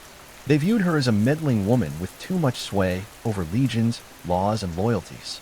Her ability to act without male guardianship was not just threatening, it was unprecedented. Fulvia wasn't naive. She knew the tension between Antony and Octavian was growing. She could see that their alliance was cracking, and she understood something that neither man seemed to fully grasp yet. The Republic wasn't big enough for both of them. So Fulvia began preparing for the next phase. Not diplomacy, but confrontation. She had stood behind power long enough. Now she was ready to take it into her own hands. In 41 BCE, Fulvia did the unthinkable. She went to war against Octavian, the future Augustus, and she didn't do it quietly. With her husband, Mark Antony, still stationed in the east, Fulvia and Lucius Antonius, Antony's younger brother and a consul, took it upon themselves to challenge Octavian's authority in Italy. The cause? Ostensibly, it was to defend Antony's interests and protect the land rights of Roman veterans loyal to him. But underneath it all, Fulvia's fingerprints were everywhere. This was not just politics. This was a military rebellion led by a Roman woman, the first and only time in Roman history that a woman would actively provoke and organize a civil war. The conflict, known as the Parisian War, was triggered by Octavian's controversial land redistribution program, which displaced many Italians to reward his soldiers. Fulvia seized on the growing discontent, portraying Octavian as a tyrant and traitor to Caesar's legacy. With Lucius acting as her frontman in the Senate and Fulvia organizing behind the scenes, they raised 8 legions and seized the city of Perugia, modern-day Perugia. Make no mistake, this was Fulvia's war. Ancient sources suggest she was more invested in the conflict than Lucius himself. She rallied troops, stirred the public, and even corresponded with generals. Rome buzzed with rumors of her commanding legions, issuing orders and forcing Lucius into confrontations he didn't want. Octavian, though surprised, acted quickly. He besieged Perugia through the winter of 4140 BCE, cutting off supplies and hammering the city into submission. Fulvia is stuck between dwindling food and political betrayal. Watched her bold gamble unravel. By early 40,000 BC, the city surrendered. Lucius Antonius was spared, likely as a gesture to avoid alienating Antony. But Fulvia was exiled. The woman who had once commanded riots, marriages, armies, and public opinion was now deemed too dangerous for Roman soil. She was sent to Sicyon in Greece, where she hoped to reunite with Antony. But Antony didn't come running. The once powerful alliance between husband and wife had eroded in the fog of war and distance. Fulvia had acted in his name, but perhaps without his blessing. She had dared to do what no Roman woman had before, waged a civil war, and now the Republic had made her pay the price. Banished from Rome, Fulvia landed in Sicyon, a city in Greece that had become a kind of diplomatic purgatory for failed power players. She had gone to war, not for personal gain, but in her husband's name. She believed she was defending Mark Antony's interests, his honor, and perhaps their shared vision of Rome. But what awaited her in exile wasn't a hero's welcome. It was silent. Fulvia had risked everything. Her status, her alliances, her life. And yet Antony did not immediately rush to meet her. In fact, by the time Fulvia arrived in Greece, Antony was already entangled with Cleopatra in Egypt. Whether their romantic relationship had begun or was merely brewing, the symbolism was crushing. While Fulvia was raising legions, Antony was raising goblets at banquets beside a queen. The betrayal cut deep, not just personally, but politically. Fulvia had fought a war to protect Antony's power in Italy, and in response, he let her hang out to dry. Some ancient historians, especially Plutarch, suggest that Antony was furious with her for launching the Parisian War without his direct approval. Others argue he welcomed her downfall. It cleared the way for a marriage alliance with Octavian, something Fulvia would have never tolerated. Still, Fulvia wasn't entirely without supporters. Some of Antony's troops, fiercely loyal to her, urged reconciliation, but her health had begun to fail. After enduring siege, exile, and betrayal, Fulvia died in Sicyon in 40 BCE, possibly from illness, stress, or heartbreak, or all three. She was around 43 years old. Her death provided Antony with a clean political exit. He met with Octavian shortly afterward and agreed to marry Octavian's sister Octavia as part of a renewed peace treaty. The triumvirs were temporarily united again, but only because Fulvia, the one woman bold enough to challenge their designs, was gone. Fulvia's legacy would soon be overshadowed by Cleopatra, whose myth eclipsed nearly every Roman woman of the period. But make no mistake, Fulvia was the prototype. She didn't wield power from behind a curtain. She marched into it, stood at the center, and dared to command armies in a world that treated women as furniture. Rome didn't know what to do with her, so it erased her. But the ashes of her rebellion would linger, and her story was far from ordinary. After Fulvia's death in 40 BCE, the men she had once maneuvered, Antony, Octavian, and even her former allies, began the quiet work of rewriting her legacy. She couldn't defend herself, so the narrative was shaped by her enemies and the uneasy survivors of her ambition, and like so many powerful women in history, Fulvia became a scapegoat. Ancient sources, mostly penned by men with vested interests, painted her as the reason for the Perusian War, the rift between Antony and Octavian, and even the general disorder of the Republic. Appian, Dio Cassius, and Plutarch depict her as overbearing, jealous, and driven by a lust for power. They blamed her for dragging Lucius Antonius into conflict, for antagonizing Octavian, and even for Antony's eventual estrangement from Rome. But were these accusations fair? Hardly. Fulvia had operated within a political climate where violence and manipulation were expected, at least if you were a man. She was no more ambitious than Caesar, no more aggressive than Pompey, and far less ruthless than Octavian would eventually prove to be. Her only true deviation was that she was a woman acting like a Roman man, and Rome didn't know how to digest that. She wasn't cloistered in the home, weaving quietly or serving as a political ornament. She was writing letters to generals, organizing mobs, and commanding loyalty from troops. And that made her dangerous not just to Octavian, but to history itself.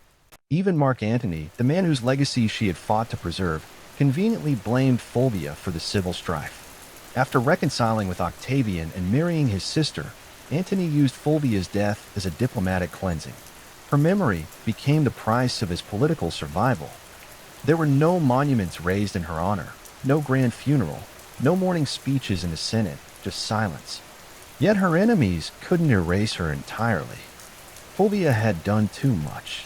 She had raised armies, steered elections, negotiated alliances, and fought a civil war. She was the first Roman woman whose name appeared on coinage, not as a deity or metaphor, but as a political agent. The damage to her reputation was deliberate, but so was her presence in the historical record. Despite every attempt to bury her behind caricature and slander, Fulvia refused to vanish. Her defiance still echoes. You just have to listen past the men. Fulvia's story ends in silence, but her legacy is anything but quiet. In the centuries that followed her death, historians and writers struggled to place her in Rome's grand narrative, because Fulvia broke every rule of what a Roman woman was supposed to be. She didn't just advise power from the shadows, she became power, and that made her both unforgettable and deeply unsettling to a patriarchal world. In a society where women were expected to influence through whisper and marriage, Fulvia shouted through policy, war, and political theater. She was not a consort, she was a commander. And yet she was remembered more for her defiance than her accomplishments. Roman historians couldn't handle a woman who didn't stay in her place, so they rewrote her as shrill, power-hungry, and disruptive. But read between the lines, and a different figure emerges. Fulvia was the first Roman woman to mint coins with her name. She organized political factions, leveraged marriage as a tactical weapon, and manipulated Roman politics with stunning effectiveness. She moved through the civil wars of the 1st century BCE, not as a bystander, but as a player, a woman whose influence terrified senators and shaped the fate of triumvirs. Her downfall wasn't due to incompetence. It was due to timing and gender. Had she been born a man, she might have been remembered as a second Caesar or a more charming Cato. Instead, she was cast as the wicked woman who dared too much. Still, her legacy quietly lingered. Later, Roman women like Livia Drusilla, Agrippina the Younger, and even Cleopatra herself, though of a different world, would all operate in the shadow Fulvia helped carve. They would manipulate emperors, wield armies, and control succession. But Fulvia did it first, and with no imperial title to shield her. Today, modern historians have begun re-examining Fulvia with fresh eyes. No longer a cautionary tale, she is being recognized as one of the most politically active women in Roman history, someone who tested the boundaries of female power and paid the price. She didn't simply live in the age of triumvirs. She challenged them. And while Rome may have tried to erase her, Fulvia left fingerprints in every corner of its collapse. Not a footnote, a force, a woman centuries ahead of her time. By the summer of 1963, the United States was a country teetering between two worlds, one rooted in centuries-old systems of oppression and another aching to breathe free in the Deep South.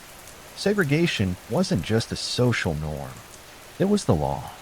Black Americans were barred from restaurants, schools, buses, voting booths, and even drinking fountains. Police brutality was rampant. Lynching still occurred. And in places like Birmingham, Alabama, peaceful protesters were being met with snarling dogs and high-pressure fire hoses. But change was coming, And it wasn't asking for permission in just a few years. The civil rights movement had surged into the national spotlight. Sit-ins, freedom rides, and boycotts had become familiar headlines. Leaders like Rosa Parks, Medgar Evers, and John Lewis were no longer just names. They were symbols of defiance. The March on Washington wasn't born out of a single conversation. It was the result of rising frustration and fierce hope. Black Americans were no longer content with waiting. They were demanding civil rights, and they were determined to make their voices heard where it mattered most, the nation's capital. The idea of a mass march in Washington, D.C. had been floating around for decades. Philip Randolph, a labor organizer and longtime civil rights advocate, had originally proposed the concept in the 1940s. Back then, it was meant to pressure the Roosevelt administration to desegregate the defense industry. That protest was called off after Roosevelt caved and signed an executive order. But now, in 1963, the stakes were even higher. Randolph, along with other civil rights leaders including Bayard Rustin and Dr. Martin Luther King Jr., revived the vision. And this time they weren't just marching for jobs. They were marching for dignity, for voting rights, for school desegregation, for equal pay, and most importantly, for the basic human right to live free of fear. Over a dozen major civil rights organizations came together to plan it, despite their many disagreements, because they understood the power of a unified front. The countdown had begun. Buses were being organized. Flyers were spreading. Word of mouth was moving faster than newspapers. And across the country, Black Americans were preparing for what would become one of the most unforgettable moments in American history. The dream was taking shape, one footstep at a time. Pulling off a protest of any kind in Washington, D.C. was no small feat. But planning one for over 100,000 people, possibly more, was madness. Logistically, it sounded like a nightmare. Food, water, transportation, sound systems, bathrooms, medical teams, permits, crowd control, safety plans. And yet, somehow they made it happen. At the center of this controlled chaos stood Bayard Rustin, a man who, despite being openly gay and often kept behind the scenes for political reasons, was a master strategist. Rustin had once studied nonviolence directly under Mahatma Gandhi's followers in India.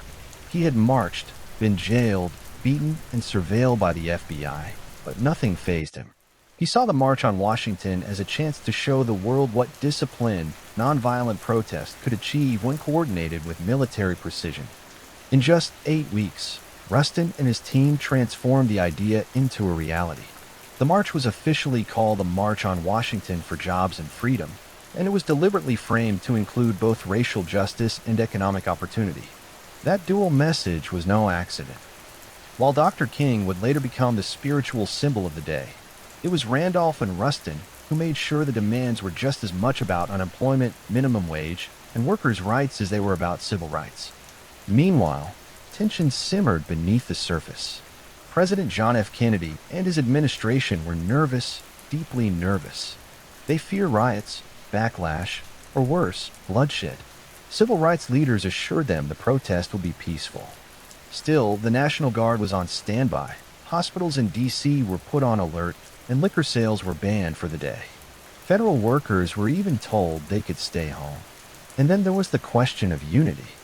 The big six civil rights organizations, NAACP, CORE, SNCC, SCLC, National Urban League, and Randolph's Brotherhood of Sleeping Car Porters often clashed over tactics. Some wanted more radical action, others more diplomacy. SNCC's young firebrands were growing impatient with King's nonviolent approach, but they all agreed on this. The time for silence had passed. Rustin's plan read like a military operation. Every bus and train was tracked. Every speaker was timed to the minute. Every route had marshals trained in crowd control. They weren't just planning a march. They were orchestrating a moment that would shake the conscience of a nation. August 28, 1963, the sweltering Wednesday in Washington, D.C. The sun was already hot by 9 a.m., and the humidity clung to the skin like a second shirt. But it didn't stop them. From every corner of the country they came. Black, white, young, old, students, clergy, factory workers, celebrities. Some wore their Sunday best. Others clutched protest signs. They came by bus, train, carpool, and even foot, over 250,000 people in total, converging on the National Mall like a rising tide of hope. And yet there was no chaos. Despite the government's fear of riots and unrest, the scene was astonishingly calm. Volunteers directed foot traffic. The Red Cross handed out water. Groups sang freedom songs, held hands and cheered as new marchers arrived. You could hear gospel choirs near the reflecting pool and chants of jobs and freedom echoing off the marble columns of the Lincoln Memorial. Celebrities joined in too. Harry Belafonte, Sidney Poitier, Paul Newman, Marlon Brando, Joan Baez, Bob Dylan. But no one was there for autographs. They were there to witness history and lend their voices to a cause bigger than any one person. The crowd was orderly, but energized. There was no pushing, no looting, no violence. Instead, there was a shared understanding that this wasn't just a protest. It was a sacred moment. For many Black Americans, just standing on the mall felt like a quiet act of revolution, to be seen, to be counted, to say we are here. In front of the same Lincoln Memorial where the great emancipators sat in stone, it was a full-circle moment, generations in the making. At exactly noon, the official program began. Leaders took the stage one by one, each representing different organizations, ideologies, and regions, but united in message. Speakers demanded equal pay, desegregated schools, a living wage, and an end to police brutality. Mahalia Jackson sang. Marian Anderson, who had once been banned from singing at Constitution Hall because of her race, now sang for thousands beneath the open sky. As the hours passed, the tension grew, not from unrest, but from anticipation. The man everyone was waiting for had not yet spoken, and when he did, the world would stop, listen, and remember. The march wasn't just making history, it was becoming legend, minute by minute. By mid-afternoon, the crowd had grown quiet, not because they were tired, but because they knew what was coming.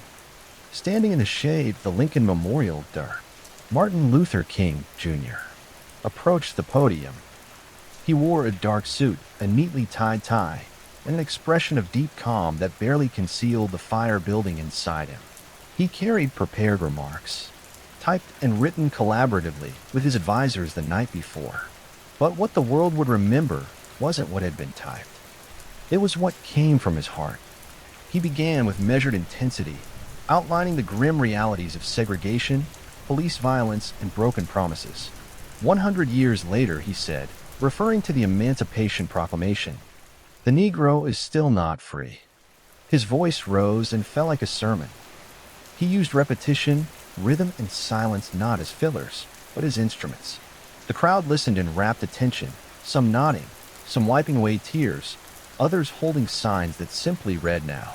But it was what happened next that changed the tone of the entire event, and arguably the trajectory of the civil rights movement itself.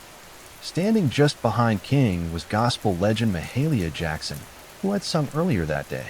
She suddenly cried out, "Tell them about the dream, Martin. Tell them about the dream." And the King did. He set aside his notes, gripped the podium, and launched into a passage he delivered before. But never like this. "I have a dream," he said, and the crowd leaned in. "I have a dream that one day this nation will rise up and live out the true meaning of its creed." Each phrase rang louder, clearer, more resolute. "I have a dream that one day the sons of former slaves and the sons of former slave owners will be able to sit down together at the table of brotherhood. I have a dream that my 4 little children will one day live in a nation where they will not be judged by the color of their skin, but by the content of their character." It wasn't a speech anymore. It was a vision, a prayer, a lightning bolt through history by the time the King closed with the words, "Free at last. Free at last. Thank God Almighty. We are free at last." The crowd erupted. Applause, tears, shouts of joy. They knew they had just witnessed something more than oratory. They had heard prophecy. The power of the March on Washington wasn't just in the speeches or the music. It was in the people. The sheer scale of humanity gathered that day was overwhelming. They came from Mississippi, Michigan, Alabama, New York, California, and everywhere in between. Some were seasoned activists who had marched a dozen times before. Others had never left their hometowns until now. They packed lunches, rode buses for over 20 hours, and slept in their church clothes just to be there. Many were ordinary people, maids, teachers, steelworkers, postal clerks who saw themselves not as political figures, but as witnesses. They didn't just want change. They were the change. There were also children in the crowd, young black girls with ribbons in their hair, boys with hand-drawn signs. Parents hoisted toddlers onto their shoulders so they could see the Lincoln Memorial in the distance and hear the speakers' voices carried over loudspeakers. To them, this wasn't just an event. It was the beginning of a new world. Some faces stood out. There was a young John Lewis, just 23 years old, representing the Student Nonviolent Coordinating Committee, SNCC. His original speech had been so fiery, so uncompromising, that senior leaders asked him to tone it down minutes before he went on stage. He agreed, but just barely. His call for radical change still shook the crowd. And then there was Daisy Bates, the only woman to speak that day, not on her own behalf, but reading a prepared statement on behalf of other civil rights women. The organizers had faced criticism for sidelining female voices. Bates's brief but powerful message underscored a harsh reality. Even within a movement about equality, some voices still struggled to be heard. Also present were union organizers, rabbis, nuns, priests, and students of every background. They didn't all agree on strategy. Some favored King's nonviolence. Others leaned toward Malcolm X's more militant posture. But for that one day, those differences didn't matter. Unity won out. It was a visual symphony of American possibility, white and black hands linked in solidarity, freedom now buttons pinned to chests, and the sound of 250,000 souls breathing as one. The faces in the crowd weren't just watching history unfold, they were shaping it. And none of them would ever forget what they saw. While the world saw unity, inspiration, and poetic justice on the steps of the Lincoln Memorial behind the scenes, the March on Washington was anything but simple. What looked like a perfectly synchronized movement was, in truth, held together with string, sweat, and a lot of last-minute compromise. Bayard Rustin, the chief architect of the march, had a battle not just logistics, but politics. He was constantly under scrutiny, not just because he was openly gay and a former communist, but because some civil rights leaders feared his identity would be used to discredit the movement. In fact, Congressman Adam Clayton Powell had once threatened to publicly accuse Rustin and Dr. King of being lovers if King didn't remove Rustin from an earlier campaign. That threat haunted every stage of planning. Then there was the issue of women's voices. Despite the critical roles played by women like Ella Baker, Diane Nash, and Dorothy Height, none were invited to deliver major speeches on their own. Rosa Parks was in the crowd that day, revered by all, but she was not given the microphone. Behind the powerful optics of the march lay the truth. The movement still struggled with its own hierarchies and blind spots. Even within the Big Six organizations, friction bubbled. SNCC leaders were growing increasingly disillusioned with the slow pace of change and the older generation's insistence on moderation. They wanted to confront systemic racism more aggressively. CORE had similar frustrations, but unity was deemed too important just for one day. Meanwhile, the federal government watched with clenched teeth. J. Edgar Hoover's FBI had assigned over 100 agents to spy on organizers. They bugged hotel rooms, followed key figures, and compiled dossiers. They were convinced the march would turn violent or that communists would hijack the event. When nothing of the sort happened, they simply doubled down on their surveillance, especially of Dr. King. And let's not forget money. The march cost over $250,000, equivalent to millions today. Most of it was raised through unions and sympathetic donors, but organizers scrambled until the final hour. They even borrowed walkie-talkies from the Boy Scouts. The March on Washington was historic, yes, but was also deeply human, imperfect, messy, political, and unfinished. Just like the country, it sought to heal. The sun began to dip behind a Washington monument as the crowd slowly dispersed. People hugged, cried, sang, and lingered as long as they could, reluctant to leave what felt like sacred ground. But the march was over. The speeches had been delivered. The signs had been raised high. The world had watched. And now the question hung heavy in the humid August air. What happens next? In the immediate days that followed, the media reaction was cautiously positive. Major newspapers acknowledged the historic nature of the event, though often with a tone of detached curiosity. Some called it orderly and dignified, which was code for no one rioted. Few outlets gave much space to the specific demands of the march, like the call for a federal jobs program or a $2 minimum wage, equivalent to around $20 today. But everyone covered Dr. King's speech. That, at least, could not be ignored. President John F. Kennedy, who had initially opposed the idea of the march, watched it unfold on television with growing admiration and perhaps surprise. He called the event impressive and met with civil rights leaders at the White House immediately afterward. But legislative movement remained slow. His proposed Civil Rights Act was still stalled in Congress, caught in the claws of Southern opposition. Some activists were disappointed. They had hoped the march would result in immediate action. Instead, it was back to the grind, organizing, marching, resisting, and mourning those who paid the price for justice. Just weeks later, that reality hit hard. On September 15, 1963, 4 black girls were killed in the 16th Street Baptist Church bombing in Birmingham. The dream had been voiced, yes, but the nightmare wasn't over. Still, something had changed. The March on Washington marked a new phase in the civil rights movement. It proved that mass protest could be disciplined, powerful, and impossible to ignore. It brought together a coalition broader than ever before. Labor unions, faith leaders, celebrities, students, and working-class Americans, all in one place, united by justice. And most of all, it gave the movement a voice, a dream, a speech that would be quoted, studied, and echoed across the world. The march was over. But the road was just beginning, and that road would soon lead through blood, legislation, and transformation. The March on Washington didn't just rattle the conscience of America, it reshaped its moral landscape. What had begun as an audacious act of protest became a cornerstone of the civil rights movement's legacy, permanently altering how Americans understood justice, democracy, and the power of collective action in legislative terms. The march didn't yield immediate victories, but it created momentum. Less than a year later, in July 1964, President Lyndon B. Johnson signed the Civil Rights Act into law. It outlawed segregation in public places and banned employment discrimination based on race, color, religion, sex, or national origin. And in 1965, the Voting Rights Act followed, striking at the very heart of Jim Crow laws. Would these bills have passed without the march? Possibly. But would they have had the same moral force, the same undeniable public pressure? Probably not. For Martin Luther King Jr., the speech that day propelled him into a new realm.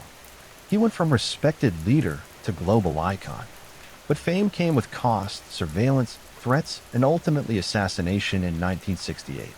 The dream he spoke of on those steps would become more poignant, more tragic, and more revered with each passing year. For the broader movement, the march showed what unity could achieve. It gave organizers a blueprint for large-scale mobilization, and it inspired a generation of activists, both in the U.S. and abroad. Anti-apartheid organizers in South Africa, student protesters in Europe, and future human rights leaders across the globe would cite the March on Washington as a model. But the legacy isn't just historical. The language of the march, the idea of jobs and freedom, the image of peaceful resistance, the echoes of "I Have a Dream" still pulses through modern protest. From the Million Man March to Black Lives Matter rallies, echoes of 1963 reverberate with every chant and every cardboard sign in Washington, D.C. King's Memorial now stands just across the tidal basin from the Lincoln Memorial. Visitors walk past his towering likeness carved in stone, with words from that August day etched into the granite. But the real memorial isn't in stone. It's in classrooms, voting booths, marches, and voices refusing to stay silent. Because the dream wasn't meant to rest in history books, it was meant to be lived. And the legacy of that summer afternoon still dares us to do just that. More than 60 years have passed since that summer afternoon, when over 250,000 people stood shoulder to shoulder beneath the shadow of the Lincoln Memorial.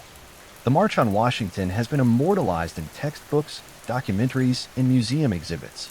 Dr. King's speech is taught in schools. His voice, steady and strong, echoes in national memory like a sacred refrain. But for many, the question remains, has the dream been realized or has it merely been delayed? In some ways, progress is undeniable. The legal framework of segregation was dismantled. Voting rights, though now under fresh assault in many states, were won through blood, marches, and court battles.